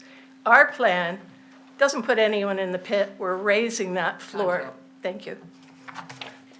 Up next, Paul Pugliese, followed by Vince Brown, and then Peter Scher. I meant Weeks. Sorry, correction, Weeks, not months. Good evening, members of the BET, and thank you for allowing me to speak, and thank you for your service to the town. My name is Paul Pugliese. I'm an architect. I'm a member of the Architectural Review Committee for 40 years, and tonight I'm representing the Greenwich Preservation Network to state our support for plans to renovate the old Greenwich School and our opposition to plans to demolish the building, should that be put forward as a reason not to renovate now. Founded in January 2015 under the auspices of the Greenwich Historical Society, the Preservation Network consists of individuals representing various organizations in Greenwich involved and interested in preserving historic structures, landscape vistas, scenic roads, and archaeological sites. The network has representatives of the following organizations and groups: Greenwich Historical Society, Historic District Commission, Greenwich Tree Conservancy, Greenwich Land Trust, Greenwich Preservation Trust, and local preservationist architects and state representatives.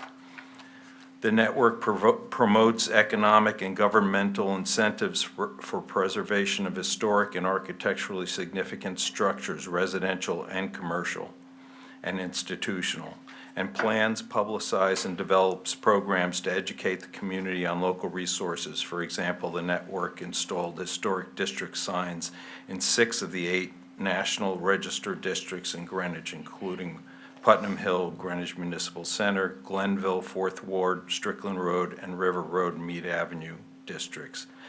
The meetings of the network include discussions of current potential demolition activities and seek support seeks to support applications for historic preservation at HDC and P&Z, followed by support when deemed appropriate by a majority of its members. Today, I'm here to speak about the Old Greenwich School, a beloved community landmark with multiple generations of the same families attending the school since 1904. I attended Old Greenwich School, as did my wife and children. It was built on land donated by Henry Havemeyer as a gift to the town. Since that time, it's always served as a school as well as a center of the civic life for Old Greenwich and Riverside for 118 years. Later renovations and expansions to the building have preserved its original Georgian Revival design. We support future renovations that continue to address the needs of the students while they preserve an architectural treasure. Thank you. Vince Brown, followed by Peter Scher, and then Yisbel Durian. Hi, my name is Vince Brown. I have two daughters. One goes to Central Middle, one goes to Coscob Elementary. But I'm here to talk to you about something else. There's a lot of people in here who, you're all very successful and educated, and I don't think you could have done that without books.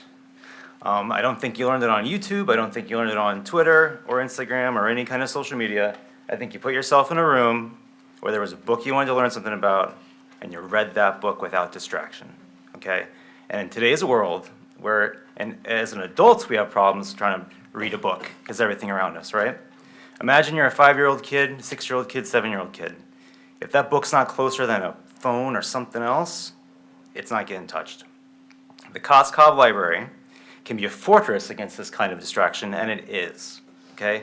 When you go in there, there are kids lining the floor next to the shelves reading books. You take any kid who laughs at YouTube or whatever, and who's maybe someone says, oh, I wish they'd read more, I wish they would read more books, I wish they'd do this. You put them in an aisle with 500 books, that kid is leaving with at least 10 books. I've seen it happen, okay?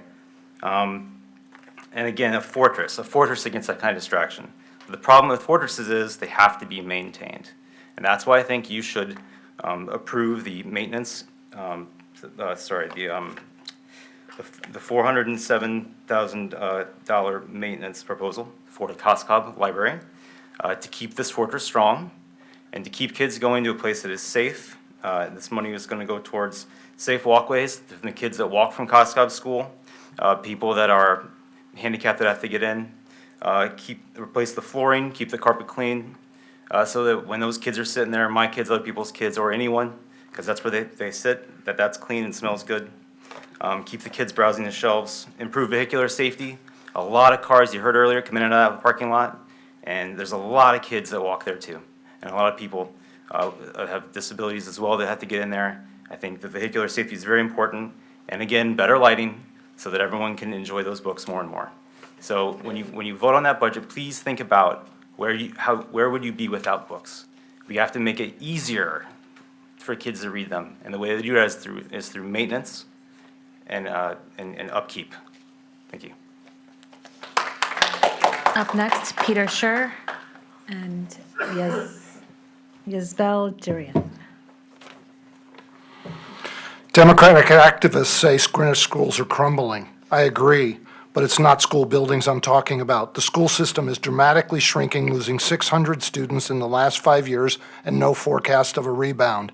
Academic performance has declined or stagnated. The achievement gap is bigger than ever. As an example, 2 elementary schools, almost 60% of the students leaving 5th grade without proficiency in English. At one of these schools, only 25% of students have proficiency in math when they go on to middle school. At the other school, it's only 33%. All of this despite great teachers who are by far the highest compensated in Connecticut. Their average compensation is 15% higher than the next highest district. Elementary class sizes are the smallest in 30 years. Every student and teacher is equipped with the latest technology. Since 2009, more than $400 million have been poured into capital budgets, with another $120 million committed. We are spending more per student than any district in Connecticut. We're now at $26,000 per student. And oh, thank God for Ralph Mayo and our amazing high school. The Board of Education has lost its way. They just passed a strategic plan that lowers academic standards and measurements. Need proof? They actually removed science as a strategic area of focus and decided to measure student performance if you only have been in Greenwich schools for at least 5 years. Wonder what we're going to do with the rest of those kids. Meanwhile, they're writing education specifications for even larger school buildings for students that will never arrive. Yet, they have become before Greenwich taxpayers with words like starved and crumbling. It's surreal and tone deaf. Once again, the BET must grab the wheel of the car. We need excellent, high-performing schools. You must take decisive action to get the Board of Education focused on academics and education and not building committees and paint colors. On Central Middle School, the enrollment trend at every middle school in town is down. Clearly send a clear message that you will not build an expanded 770 student school for 500 enrolled students, but a more rationally sized school must be agreed immediately. You must tell the BOE you will not spend $872 per square foot. Please unlock this project from the nonsensical political posturing and get it moving forward. On OG, a renovation project made sense at 20 to 25 million. Cost estimates are now 36. Based upon what I've heard tonight, go ahead and fund it. But you know what? Put up a giant plaque in the lobby that says they didn't want a renovated gym, they didn't want a renovated cafeteria, they didn't want renovated art rooms, just so everybody remembers. Please be the adults in the room when the BOE is not doing their job. Up next is Veli Terrain, followed by Monica Prahota and Lucia Jensen. Let's take a short pause from the pressing issues of the school and the library that I fully support, and we're going to go back to pickleball. Good evening, members of the BET Budget Committee and other participants, ladies and gentlemen. My name is Isabel Duran, and I live in 75 Harding Road, across from the Eastern Civic Center. I discovered pickleball by coincidence in a visit to the Civic Center, and ever since, pickleball has transformed my world. As a professional, a mother, a wife, a tutor, a chauffeur, a cook, a manager, and everything bagel, pickleball represents an escape from my daily routine and a fun way to add physical activity in my life, minutes from home, and having the fortune of meeting lots of neighbors on the courts. Pickleball has exposed me not only to other members of my own community, which I have had the wonderful opportunity to know as players and individuals, but more importantly, it has added healthy way to incorporate physical activity as well as social activity to my routine, therefore preventing potential diseases associated with mental health, depression, anxiety, inactivity, and isolation that most of our daily routines sometimes drive us to. These courts have transformed the life of other Greenwich residents who have also come to realize the benefits that pickleball brings to all who participate in this ageless sport. The courts allowed us to develop stronger ties to the community by allowing us to interact in a very civilized way with over 340 other residents involved in the game, and the number just keeps growing. As taxpayers of Greenwich, we expect that our hard-earned tax dollars be used to build courts that are on par with the contributions and that match the state-of-the-art new Eastern Civic Center in construction. Noting that the tennis courts actually being used for pickleball there are 50 years old and half of them in terrible, deplorable conditions, using the best modern and construction techniques and materials will guarantee that the courts will withstand the passage of time. However, cutting costs by skimping on quality will only be more expensive in the end. The taxpayers will pay for repairs, and given that many of the pickleball players are over 50, like me, could potentially cause injuries due to uneven surfaces and other issues. That town has the money for the original estimate, and she'll use it accordingly. Shortchanging the pickleball court's budget will be a mistake. In conclusion, The reasons that mentioned above, and I, and also representing many of the resident neighbors and pickleball community, respectfully ask you to keep the $375,000 in proposed capital budget for the 4 pickleball courts. Thank you very much for your attention and consideration. Up next, Monica Rahota, followed by Lucia Jansen and Hillary Harosh. Hi, good evening, members of the BET and everybody here. My name is Monica Prihota, and I was a resident of Old Greenwich for 30 years and on the RTM for 2 terms, and I would like to relinquish my time to my friend Veronica Renzo, because she will say in 1 minute much better than anything I could share with you tonight.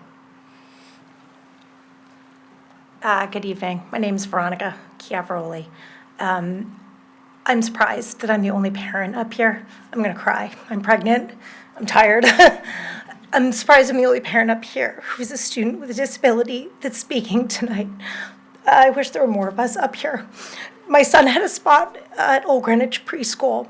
He got in off the lottery, and we were so excited to send him. This was in COVID. Things were a little bit different. 3 days before school started, nobody had called me or asked me about my son. We were in birth to 3, and I got a phone call from the head of preschool at the time that I was not allowed to go to Old Greenwich, where my friends were, where we don't live there, we live in Coscob, where we knew people. And my son couldn't go to school there because there are stairs to get to the preschool, and he can't walk, and no teacher was allowed to carry him. I was told I had to go to another end of town. I ultimately ended up at North Street, which is the greatest thing that's ever happened to my son. I'm too scared to leave North Street, and Dr. Jones has granted me permission to stay because it is the least restrictive environment for my son. Please fund ADA. It's not just an elevator. I don't want to sue. I have a lawyer. I wish I didn't. There's a lot of us that have lawyers that are waiting to do it. We don't want to. I'm on the Julian Curtis Building Committee because I want to help, because I want to make things better. But I really think that all of the lawsuits that you guys are going to face from parents like me is going to cost a lot more than just making these schools better. So all of them, Julian Curtis, Old Greenwich, Central, all of them. And I'm here to help, to be an advocate. Thank you.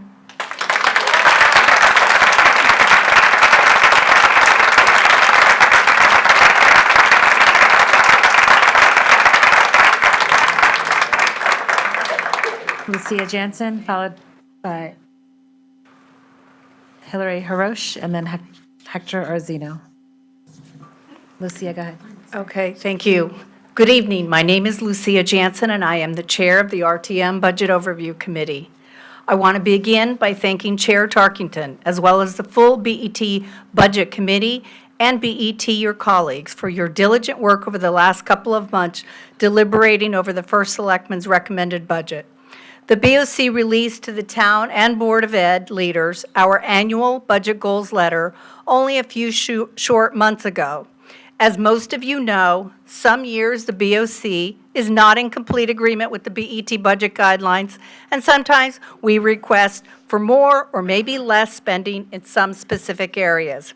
However, this year, our committee unanimously supported the BET's fiscal year 24 budget guidelines, which in summary state Town and Board of Ed departmental operating costs increased 2% for the town and 2.9% for the Board of Ed, excluding the higher fixed cost drivers of healthcare, pension, utility costs, and so on. And capital project spending at $100 million, which is a record high for the town in 1 year.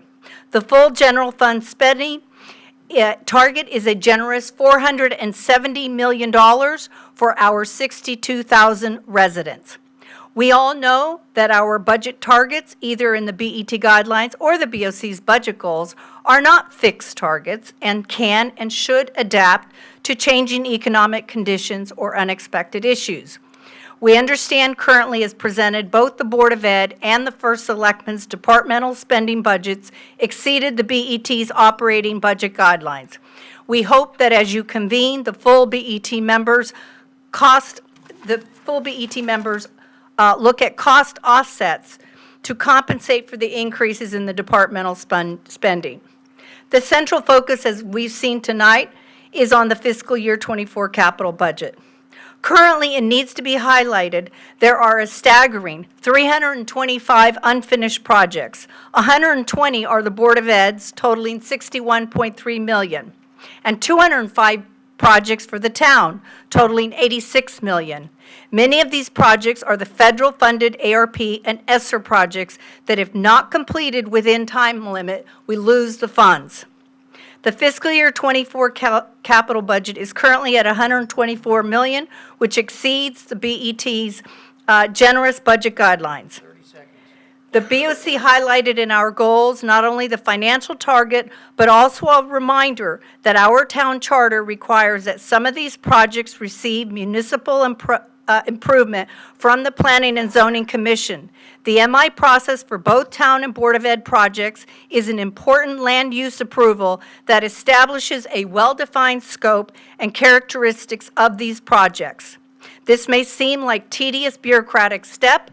However, our town does have unfortunate capital projects where due to crucial corners cut, roofs collapsed and stadium bleachers did not be built to code. We look forward to our ongoing discussions as the budget moves to the RTM for final budget vote. Thank you.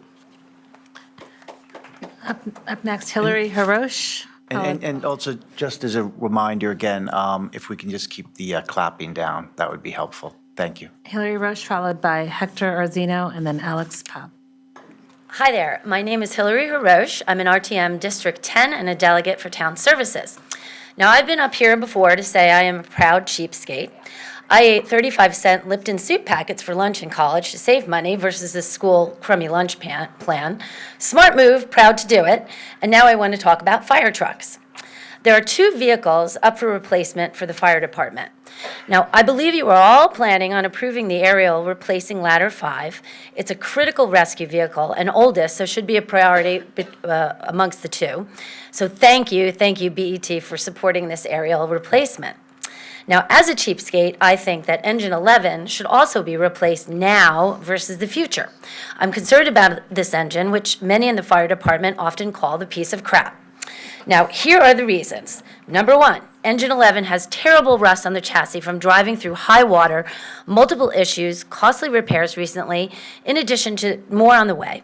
Potentially $67K and new repairs needed. Now, why pay this? Plus, how concerning for its dependability and safety. Number 2, age of the vehicle. It'll be 23 years old if we order the new engine now at replacement, so it'll be 25 years old if we order it next year, etc. Now, this is way beyond NFPA standards and potentially unsafe. 3, yearly price increases from the vendor, so far 28% total, higher prices since 2019. Vendor expects more coming. Why wait and pay more? Number 4, fleet repair is severely backed up. Turn times for repair is a major problem, creates an additional gamble, keeping and depending on very old engines as reserves. Number 5, could there be a liability if the truck fails, someone's injured, a firefighter's hurt, if we knowingly as a town push a truck past industry standard replacement cutoffs? Please let's not have a multi-million-dollar lawsuit for a truck that costs $1 million. Number 6, the budget is not prioritized the right way. My son played hockey and I play pickleball, but they are nice to have, not have to have. For example, keep Hamel Rink out of the budget this cycle and prioritize engines in schools. Now, here's the danger part. We currently have 6 career engines available. We have 4 reserve engines. Engine 11, the piece of crap, is one of those. So that's 10 total. Now, the reserves should be called volunteer engines because that is what they mostly use. Now, there was a structural fire last week, Lake Avenue, old house went up in flames really fast. 5 engines responded. The minimum is 4 per NFPA. So 10 minus 5 leaves 5 engines left. So currently, 3 engines are in fleet right now for repair. 1 is in for a lengthy repair, so 5 minus 3 is 2. Now, one of them is engine 11, the piece of crap. So this means there better not be another fire anywhere in the entire town, because we only have 2 engines. And it also means that the volunteers have no engines because all the reserves have gone to the career. Am I the only person who thinks this is a problem? Please also replace engine 11. Thank you. Up next, Hector Arzino. I don't see him here. Come back to him. Alex Pop. I also don't see him here.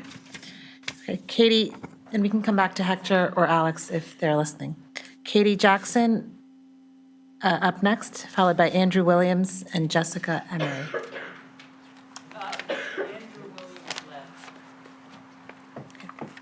Well, I didn't leave. So, hello, my name is Katie Jackson, and I am a mother of 3 children who attend Old Greenwich School. I also serve on the board of the PTA with the role of VP Parent Liaison, which basically means I liaise between the parent body and the board of the PTA. I hear the complaints, I hear the praises, the rumor mill, and many, many requests, just like you guys.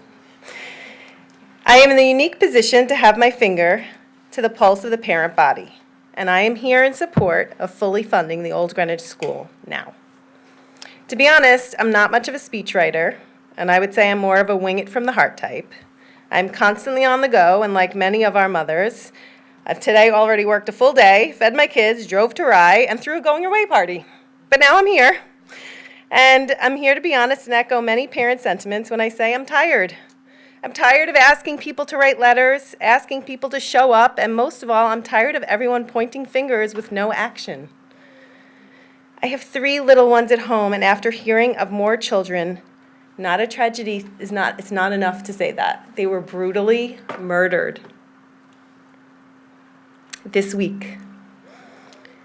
And I am tired of fighting for what is right for our children because they can't. I would really rather be home cuddling my 6, 10, and 8-year-old. But instead, I'm here, again, hoping for change for their school. You know, being a mother, as many of you know, doesn't afford you the luxury of being tired. Realistically, if we didn't have mothers, most things wouldn't get done. Sorry, guys, it's just the truth. My 10-year-old son asked me yesterday about the recent school shooting. He had heard about it from a friend who had had it on an iPad, and he pulled up a video and showed me of a door being blown out. I was horrified, but realistically, this is the truth when he says to me and looks me in the eye, and I am looking at you all in the eye, and I'm saying, he said to me, "Mom, is my school secure?" Well, it just so happens I'm going to talk to some people about that this week.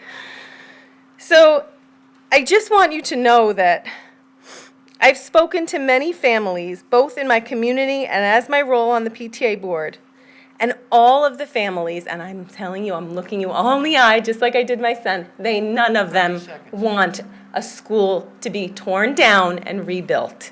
We want a renovation. We want things fixed. We don't want our children to be bused or in modular classrooms. And I have to tell you, it's your fiduciary responsibility to not waste more time and money. And truthfully, I'm going to skip. Please answer my 10-year-old boy, are we safe from bullets or sewage or crumbling ceilings? Is our entrance safe? And speaking of a rainy day fund, which I've heard a bunch of times today, well, guys, it's raining. It's raining pieces of ceiling. It's raining dirty water. Please help our children now. Up next, Jessica Emery, followed by Catherine Cooper and Erica Jacoby. Good evening. My name is Jessica Emery, and I'm here today with so many of my community members to ask you to fund the Old Greenwich School renovation project. Further delays will only add to the cost of this project. I know there are various items the renovation will remedy, and they have been raised tonight, but my biggest concern, similar to Katie, is that the health and well-being of its students, including my kids. I find it completely unacceptable that more than a decade after Sandy Hook, which is not far from here, OGS does still not have a secure entrance. This is something I think about every single day when I drop my kids off at school, and I'm sure many of you do. And I want you to think about if these were your kids and how you would feel. Additionally, our kids should be breathing clean air and not exposed to the aftermath of sewage flooding their classrooms. In addition to the health and safety improvements of the renovation, infrastructure improvements could potentially save the district money in the long run by making these improvements now. As a body that is focused on fiscal responsibility, it makes no sense to delay this project or to complete it in a piecemeal fashion.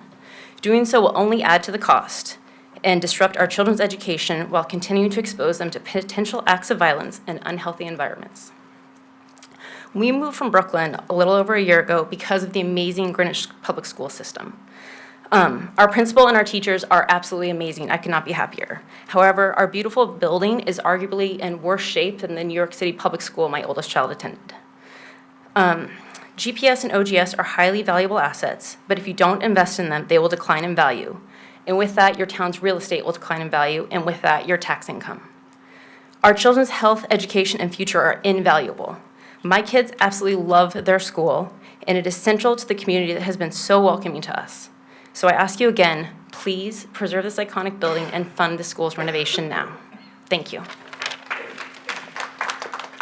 Up next, Catherine Cooper, followed by Erica Jacoby and Katarina Mura. Good evening, Chair and members of the BET. I want to start by thanking you all for your tireless dedication to the town of Greenwich. I appreciate the opportunity to speak tonight. My name is Catherine Cooper. I'm an Old Greenwich school parent to a 5th grader and a kindergartner, and I am the incoming PTA president. Old Greenwich School is the educational home for over 400 students with projected increases in headcount again next year. The 121-year-old school is the historic center of our community and a beloved Greenwich landmark. I'm here tonight to respectfully request that the BET continue to support the strong momentum that has collectively been made to date to provide crucial updates imminently needed at the school. 3 years ago, a feasibility study deemed OGS in need of critical updates. This renovation has been on track for 3 years. We are through EdSpecs and A&E. The architecture firm has been contracted. Our dedicated building committee is ready to go. The Board of Education has twice voted unanimously in support of fully funding our project this year. Unfortunately, the first selectman took our project out of his recommended budget. Members of the BET, please use your power to add this desperately needed renovation back to the budget this fiscal cycle. Why am I using the word desperate? Why shouldn't we wait another year? The youngest children in our school should not have to wait another year with sewage-contaminated water flooding their classrooms. Our students should not be left at risk of an unfortunately all too imaginable atrocity because the front entrance of their school is not within sight of the office. Our students with injuries should not have to be carried up the front steps for another year or be stuck on the ground floor room with a substitute because they couldn't physically make it up the stairs to their classroom. In 2023, our children should not have windows as the only source of ventilation due to the lack of HVAC in their school building. Our principal should not have to turn away any more families with mobility-challenged children due to noncompliance with a law enacted 33 years ago, thus also leaving our district vulnerable to additional lawsuits. In a town as affluent as Greenwich, the community should not have to band together, send emails, and show up at budget meetings to beg for basics like a sewage-free school. The time to allocate funds has come. Our school needs critical updates now. Please do the right thing by the Old Greenwich community. Let's keep the momentum going. Please fully fund the OGS renovation this fiscal cycle. Thank you.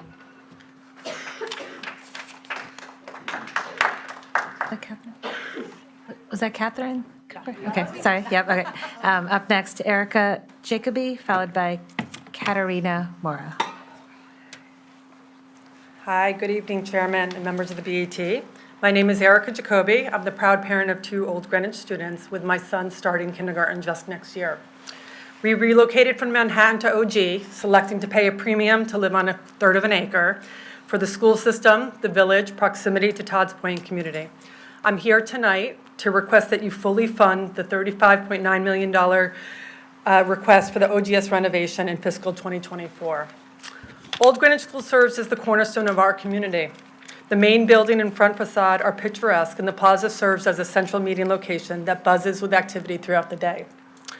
Had any of the authors of the opinion piece taken time to figure that out, you would have quickly realized that a complete teardown is not an option or a desire of our community. There is no doubt that the school requires a major renovation, but suggesting that we could build a new school at the same cost as the renovation with no assumption for growth is completely flawed. Today, OGS is a 72,000 square foot building with an enrollment over 400 and growing. Their opinion piece noted that the Republican caucus requested that we consider a 60,000 square foot building for 400 students, when Old Greenwich, the zip code, has 2 times the rate of population growth than the balance of Greenwich from 2020. There's no assumption for growth. Flawed premises make great headlines, but they fail to actually get to real solutions. It is clear the pool of capital allocated by the BET is no longer sufficient to address the issues in our aging school building, so instead an attempt is made to deflect and delay further. Our public school system is a core driver of the value equation for potential future home buyers. Personally, when my husband and I researched towns to relocate to, we not once considered, is there a skating rink? Skating rinks are nice to have, clean, safe public schools are must-haves. Waiting for ceilings to fall, ADA lawsuits to be filed, sewage to flow into our classrooms and buildings to crumble only lead to the decline of our real estate values. A recent article published in the Darien Times on February 19th titled, "For $68 million, Darien students will get large bay windows, more learning space at 3 elementary schools." The article goes on to describe how these funds will also be used to create new classroom wings with expanded classroom size, update libraries and learning common spaces, create new outdoor courtyards, and add parking. Wow. A $68 million investment across 3 schools that are already leaps and bounds in better condition than OGS. It would appear that the basic necessities like clean air, safety, ADA accessibility, and free from raw sewage flooding have already been addressed in Darien. Imagine that. The time is now. The BET needs to put their polarizing politics aside, fully add OGS back into the FY24 plan, and simply figure out how to fund it. That is the job. Anything less than this is failure to the parents and children of OG. Katarina Mora, followed by Luke Seismack and Tim Busler. Good evening, Mr. Chairman and members of the board. My name is Katerina Mora. I'm an Old Greenwich resident, a taxpayer, a scientist, educator, and the proud mother of 2 children attending Old Greenwich School, a preschooler and a 4th grader. I'm here today to add my voice to the loud chorus in support of the full renovation project in the coming fiscal year. Many things have been said that I would probably just be redundant mentioning now, but I will tell you my personal view. As a newcomer to the area in 2021, it was of paramount importance to my family's moving decision to know that our children would benefit from excellent quality education, a sense of community, and the option to walk or bike to school. We found that in Old Greenwich, and we're glad that our children can attend a beautiful, iconic school with a diligent and caring principal and dedicated teachers at the very heart of the neighborhood. I also am saddened now to know of our current limitations and the fact that I cannot trust the town to actually be a partner and help us fix them. When I moved to the US, I'm a foreigner, and I came 20 years ago to do my PhD at Duke University in North Carolina. I remember then vividly noticing how schools, other buildings, and even national parks were made accessible to everyone. I have to say this was for me a truly admirable aspect of this country and is still an aspect I admire today. To find out that our neighborhood school must turn away children with mobility limitations for lack of an appropriate ADA-compliant, law-mandated access was just appalling and heartbreaking. Secondly, what was said here is very worrisome, is the lack of a secure entrance allowing direct line of sight from the main office. I need to say that I was very privileged not to have to worry about this while living abroad. But this is at the top of my concerns, of my nightmares, every day here. So this is crucial here and now, and please do not delay this much-needed alteration. Then everything else you've heard, how the ground floor where my daughter spends her school day can be encroached by raw sewage and poor air quality. All our kids have to either face sub-freezing temperatures or very hot temperatures because the only ventilation is through opening the windows. So how can we, I'm an academic. I also want to focus on academics and excellence, but how can we expect that our children focus, learn, and thrive under such circumstances? What are we asking of them that we would not tolerate in our work environment or our own homes? How much teachers have overcome to do their job properly? Bringing the OGS building to all these standards is not a luxury, it's a basic requirement. And the OGS Building Committee is fully prepared to steer it to completion. This is also an investment in the local community and all generations that went to this school. I respectfully request to all members to help me look my children in the eye and said I made the right decision to come here. So please fully fund this project now. The OGS Building Committee is ready. We are all ready, and you must be as well. Thank you so much for listening to me and for considering my request. Luke Seisnack, Tim Bustler, I don't see them. Is that his way? Okay. Let's go to James Walsh, if he's there. Okay. Followed by Matthew Kane and Carrie Gress. Hey, good evening, everybody. My name is James Walsh. Currently have 2 children at Coscob School. And 5 years ago, I attended a meeting in 2018 about the facilities master plan, right? And what all the issues were with our school. So here it is 5 years later, and I am shocked that Central, Julian Curtis, Old Greenwich, and Riverside, the issues that were brought up in that master plan haven't even begun to be addressed.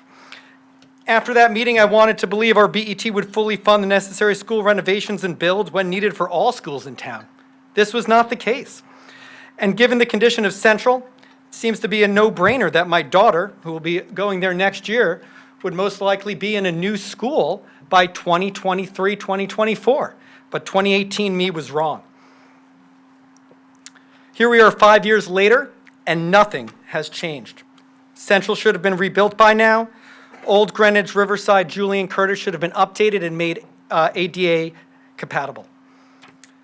I'm here to request that you fully fund all of the educational budget items put before you.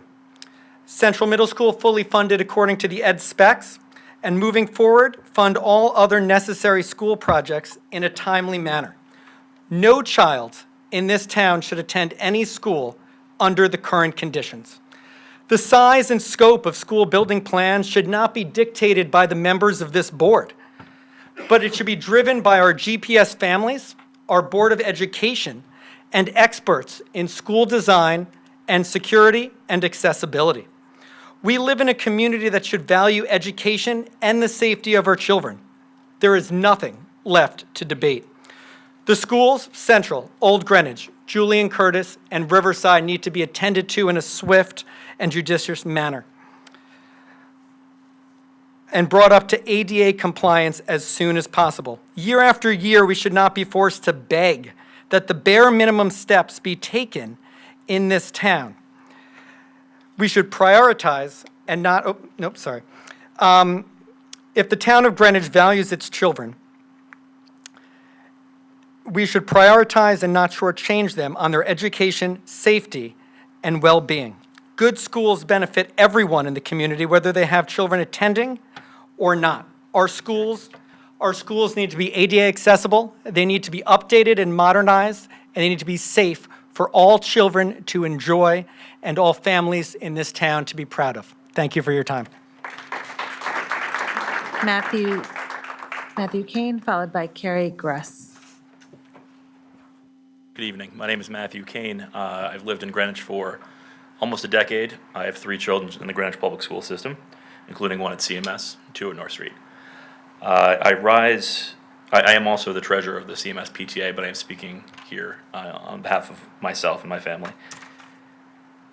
I rise to urge you to support the full Board of Education budget for the replacement of CMS. I think this board is more than capable of adding enough oversight and requiring transparency, which are the solutions to the problems that have been mentioned, some of the problems that have been mentioned tonight. But building a building that satisfies the ed specs is the duty of this town, and I believe it to be your duty, and I ask you to do it. When I was here speaking last time at the budget meeting, I spoke genuinely about the pride that I felt attending my first meeting, speaking for the first time at one of these meetings, and listening to my fellow citizens speak. I want to share tonight that I felt something a little bit different, truthfully. It's shame.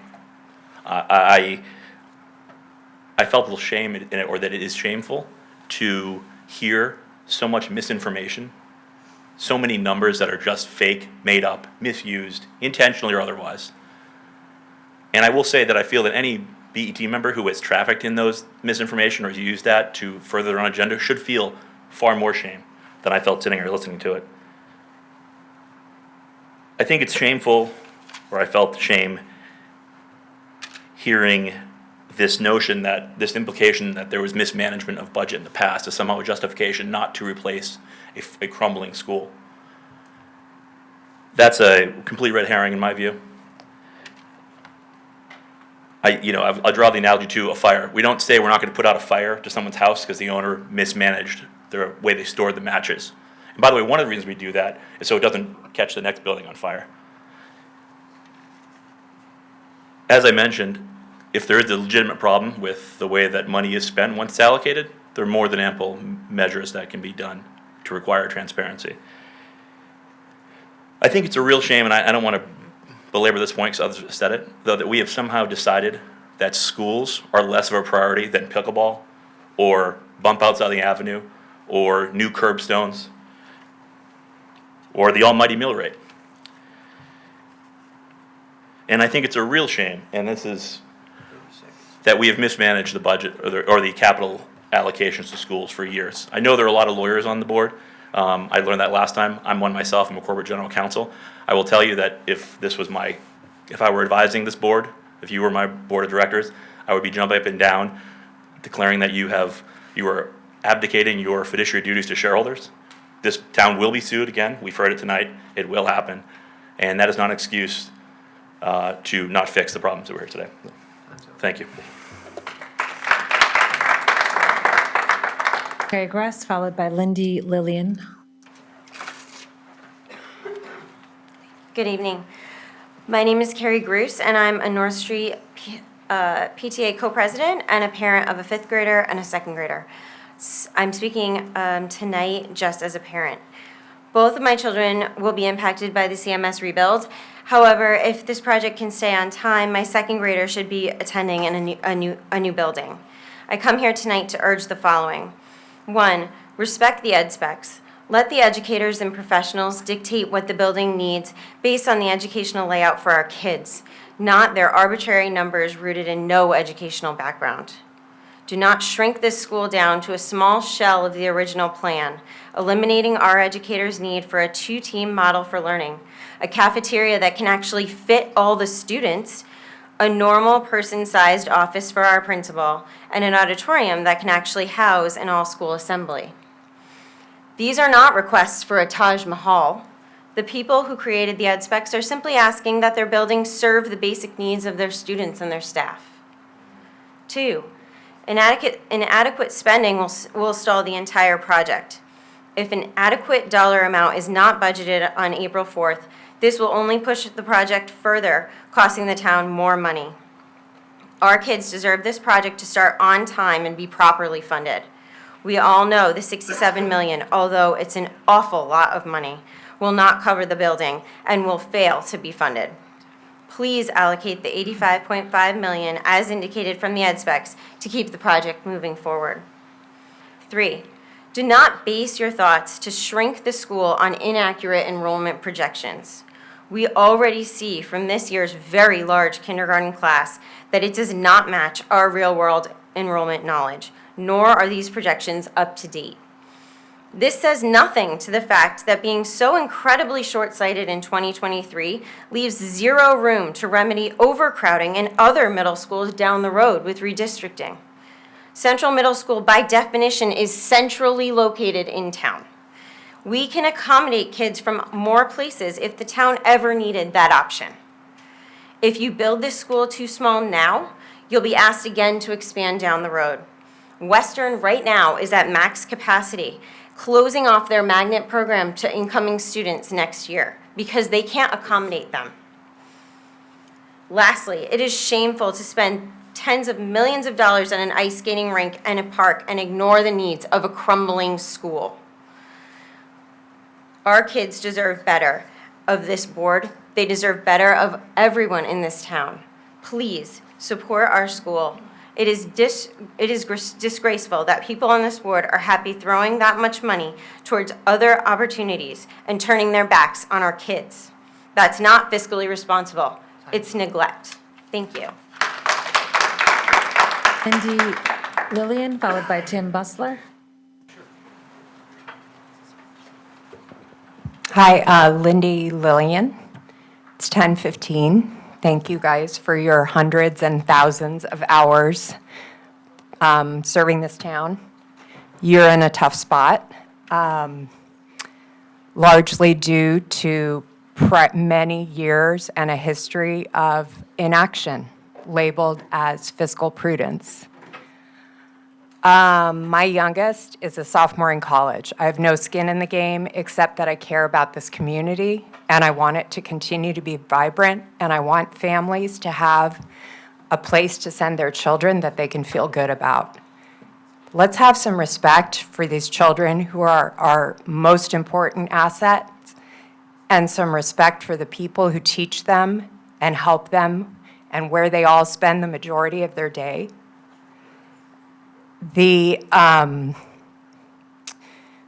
I read an op-ed yesterday from the Bodsons that really resonated. It said, you know, fiscal prudence can quickly become negligence. And the inaction that has taken place over many, many years puts all of us in a really hard spot today, but it's become negligence. And we need to deal with it, because if we don't deal with it now, it's just going to get harder going forward. And more things are going to be on the back burner, and there are going to be more emergencies, and it'll just get messier. So let's just do the hard work this year. Let's get it done. Let's get OGS in the shape it needs to be in, and act and do the right thing for this town and everyone we care about. Thank you. Next, Tim Bustler, followed by Luke Seismic if he's here. Hi, everyone. I just want to say a very sincere thank you to all of you for the service that you do for us as volunteers in this town. In a system with 3 branches of government that certainly aren't checks or balances on one another, it's really nice to know that you're the adults in the room. Thank you. I'm Tim Bustler. I live in District 11 on Echo Lane, which is in the West Brothers Brook. My neighbors are asking, how does the town justify increasing property assessments in flooded neighborhoods without having to plan to improve outdated stormwater drainage infrastructure? How many inland Greenwich properties will have to be declared inside the ever-expanding Brothers Brook flood zone before DPW gets to work improving the flow of water off of our roads, under our bridges, and away from our neighborhoods? Hundreds of homeowners with hundreds of millions of dollars of assessed property are expecting improvements to decades of neglected drainage infrastructure. On September 1st, 2021, it was not 8 inches of rainfall that flooded our homes on Echo Lane, 2 of which still remain unoccupied, but rather millions of gallons of water that moved from other neighborhoods on the surfaces of town roads and waterways to accumulate to well over 4 feet because the bridges at Ridgeview Avenue and North Street are inadequate. They have been inadequate. There's a plan to rebuild them as inadequate. These are choke points. They're not passageways for stormwater. They're acting as dams that cause our upstream neighborhoods to be flooded. The drainage problems in Brothers Brook are not too complex to address. Don't believe it when DPW tells you that. There are many studies going back almost 4 decades that show there's plenty of things that can be done. DPW is just not proposing to do them. We need gradual, continuous improvement. We're not looking to prevent the 100-year event, and DPW should stop using this as an unobtainable benchmark. We need to stop allowing DPW to do nothing. The town of Greenwich should act to address decades of malfeasant drainage inadequacies. Our neighbors asked the BET to vote no. Don't fund it, don't approve it, decline, and do not support the $3 million rebuild of the North Street Bridge as currently proposed by DPW until after there is an approved plan to address increasing water flows both upstream and downstream of the North Street Bridge. Don't allow them to move the puddle and increase the size of the puddle back into our neighborhood. Let's move the water all the way out to the Sound. Thank you very much. Luke Seisbeck?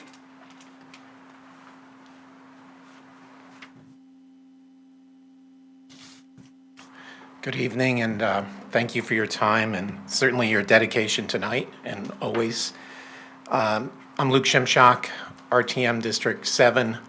I'm here to speak to you following what Tim just said regarding flooding that's affecting both District 7 and District 11 along the West Brother Brook. Our neighbors were devastated by Hurricane Ida about 18 months ago. There's still neighbors who are not into their homes yet. A study was commissioned by First Selectman Camillo. The study was presented back in January. The final report was just issued about a week or two ago. One of the surprises in that study was the history. There was another big study done back in 2009 because of flooding in the mid-2000s. Many of us thought all those fixes were implemented. I was surprised to learn that there were a lot of good ideas and nothing was done. So here we are, now we had worse flooding, and a lot of it's due to development upstream that was approved by other town bodies. And the question is what to do next. So replacement of North Street Bridge is one item, but there's also a need to replace the Old Church Road Bridge. There's also a need to study further downstream. There's been no study beyond Old Church Road. Obviously, you can't increase the flow under federal regulations and under common sense. You can't increase the flow unless you know where the bottlenecks are between Old Church Road and the Long Island Sound. So what I would ask you to do is don't fund the North Street Bridge yet. Instead, let's get a comprehensive study that looks at everything, prioritize what should come first. It doesn't make sense to do a North Street Bridge if you can't send water downstream because the Old Church Road Bridge has to be built, etc. These aren't details you have to worry about right now, but my point is, let's look at this comprehensively because a lot of neighborhoods are affected by this. Thank you for your time. Chad Paris?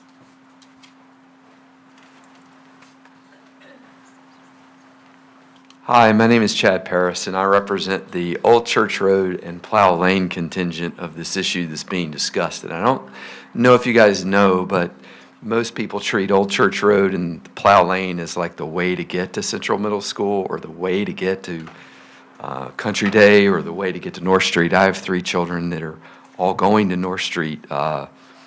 2 are there now. One's going to go in 2 years, and hopefully they'll get to use this new Central Middle School. But something that was very frustrating about the meeting that was held with DPW where we described this issue was the first opening of the meeting where we were told that we could self-organize and clean the creek. Can you imagine if we told the rest of the crowd here, the pickleballers and the people complaining about the budget on the middle school, if we told them that they could go and have a fundraiser and organize and pay for it themselves? I complained about water. A truck was sent to actually increase the flow of water by clearing out the storm sewers that push water off the street and into my property, where I have a culvert in my front yard that keeps the water out of my front yard. Okay, long story short, if they rebuild this North Street Bridge, it actually increases the amount of water coming to our house, coming down to our street, and will flood Plow Lane every time it rains. So we ask, number one, we don't want to self-organize and clean the creek. Number two, we don't want them to replace a bridge upstream. Number three, we were shown slides of water mitigation strategies more appropriate for homes in Key West than in Greenwich, that this was our option as to what to do to keep the water out of our homes. And number four, if this is can somehow get related into some sort of funding with the state or the feds or whoever to get us a bridge on Old Church Road, because what happens is the creek gets to the bottom of the bridge and no more water can flow. And then it floods everybody to the left. And then my culvert stops flowing. And then water comes out in my property and goes around the back of my house. So basically, we need to jack up the bridge on Old Church Road and fix the North Street Bridge and pull all the trees out of the creek. And can we please not build an ugly school at Central Middle School?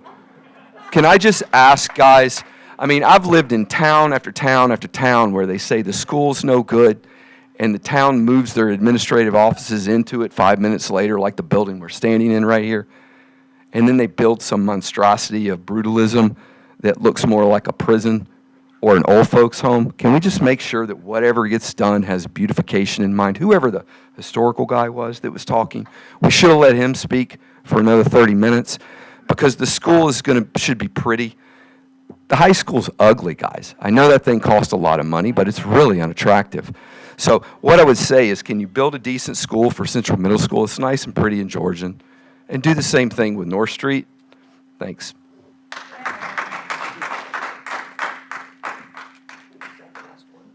I think so. I think this is the last speaker. Is there any more? I have You got Conway. I think it's fair to ask if there's other more people who want to speak. You're this last speaker. I have- Oh, it's not a joke. Okay, that's fine. I you wasn't are going you to Alex? speak. Are you Yeah, Alex sorry. Russell? Thank you so much. Okay. I'm Alex Russell. I've got a kindergarten at OGS whose classroom actually faces, I didn't really thought about it until tonight, but her classroom, after also watching that video. The last word's not going to be about flooding, I hope. It's going to be about like distilling down everything. I thought this mural is hysterical because it ends, like, look at that officer at the end and look what's happening at the end. Like, that's pretty much like where we feel like improvements have happened. Like the irony there, the irony of the fire marshal being here and Fred being here, not being here, parents of OGS, parents of Central still here. The irony of the fire marshal and having to get people out of this room when we don't have sprinklers in OGS.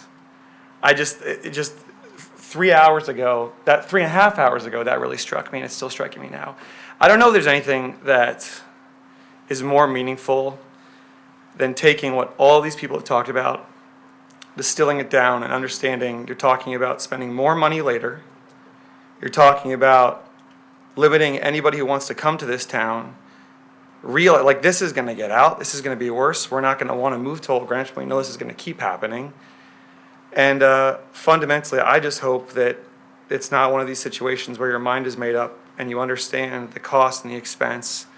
I mean, the flooding also is ironic because I'm in a house that flooded twice during those storms, and putting it out to the sound isn't going to do anything because it was high tide when that happened. So we all know about the fundamentals of this town, where people are moving to this town, it floods, but we love this town because we love what you're going to be able to do to help us keep ourselves here, have our kids go to schools that are safe, that are accessible. And fundamentally, I hope that some of you tonight heard that, understand the importance of what we love about this town and not about the political ramifications that will come, because I guarantee you, and you know it, that they will. And I thank you all for your time and what you've been doing for us, and hope you can see to put all those renovations, especially OGS, back into fiscal '24. Thank you very much. I think at this point that closes the public hearing, but someone did mention, oh, I'm sorry, is there another? I don't have your slip. If you want to introduce yourself, Okay. that's great. But as the gentleman's walking up, someone mentioned the fire marshal. I do want to give a shout out to Mark, our fire marshal. It was, it definitely, the turnout was great, but it got a little complicated, and we thank Mark for his help, and I think, things went pretty smoothly. And I also do want to thank all the people who came to this hearing. There was some overflow. We had another room, but I think everyone dealt with it really well, and I want to thank everyone for their patience and Mark for his help. So, thank you. I'm sorry, hearing the issues tonight, you have real problems here. I'm Peter Quigley. Mr. Drake and I served on the Budget Overview Committee back in 2008. I'm a three-term member of the RTM. I'm a returning member of District 3. As a historian, I was going to talk about the stormwater drainage issue in this town, which leads to all the flooding currently and the storm drainage issues that I heard tonight in the schools. It was a CDM recommendation 12 years ago, but it's going to cost the town $350 million. I was going to talk about the fact that I was the first member of the Harbor Commission, that right now, the harbor and the water uses are going to be gone in another 10 years here because of the drainage and dredging that's required in those harbors. And that's going to take over every 5 years, $5 million to keep those channels and all the water clean, okay? So that's a $30 million job over a longer period of time. I'm not going to talk about the environmental issue at MESA, for which was a $28 million project that now is up to $60 million because of the remediation that has to be done at these schools. Weston Middle School will probably take $15 million to remediate. I don't care how you're looking at it. I am a pretty good citizen expert on drainage. I was a point person and a vice chair of the RTM Land Use Commission on Environmental Water Management and Land Use. But I would like to talk about solutions. How's that, folks? You hear solutions? Maybe things you ought to be talking about, creative ideas, like long-term bonding for some of these projects. You cannot pay for the people coming up here to do what they want to do. You cannot pay, no matter how hard you find to do it. You've got to start to change. You cannot use current solutions to start to fund for the growth in the town of Greenwich, Connecticut. For what you've got to do, it's long-term bonding. It's what Peter Berg brought up. Maybe you got to start to tweak that mill rate. People have to pay for the services. You can't do it. What I heard tonight, you've got a thing called an enterprise, a municipal enterprise fund. Do you all know what an enterprise fund is? Do any of you? If you do, that's what the golf course has been doing for 20 years. Self-funding, no taxpayer dollars. They only have to come to the RTM to just get the approval because they already have $2 million in a revolving fund. Well, the Harbor Management Commission could be doing that and putting money into the dredging that has to be done every year. I'm done. You have to think of some creative solutions here. You should all be looking at that, not at trying to solve fitting the stuff into a tight box. You've got to open up the box and start to really look at creative solutions. That's what I'm saying. It's bonding, it's mill rate, it's enterprise funding for some of these things where the users have to pay. Thank you very much. Okay. I want to thank everybody, and I want to thank my colleagues on the board for being here all night. I sent the thing in, but I thought I could talk about it also. Is that possible? I think we're. It was about drainage. It's closed? There's an online. Or you can, maybe Yeah, we I can just. sent Oh, you sent one in? Yeah, I Okay. sent one in. Okay, I think it'll be in the public record. My apologies, sir, but Well, the meeting was closed. I think we should give you guys a round of applause. Okay. This is the first Okay. time I've seen what you put up with. Let him speak if you want. Yeah, you know what, excuse me, sir, I think we're, sir, why don't you speak? Why don't you finish, sir? Say that again? Please, you can speak. Oh, Yes. thank you. Okay, thank you very much. Yeah, my name's Peter Alexander. I'm a landscape architect, and I really here to be excited for you twice. 10 years ago, my colleagues and I proved the town experts extremely wrong on Sandy and so forth for drainage, and therefore I haven't been too popular at the DPW. I've done drainage in a lot of places, and I would like to jump on something quickly. Old Greenwich School, I did a plan for that like 10 or 12 years ago. I think we can avoid that really easily, really inexpensively. And in the last 10 years, it's been the new methods of taking care of business is really amazing. It's so much less expensive than it used to be. I have been working directly with FEMA and the Army Corps over in the Byram River, and I would like to share that with you. Especially, someone mentioned the tidal influence. I don't think people understand it, but I proudly helped bring Earth Day here back in 1990, and this year it's on April 22nd, and it's a Saturday.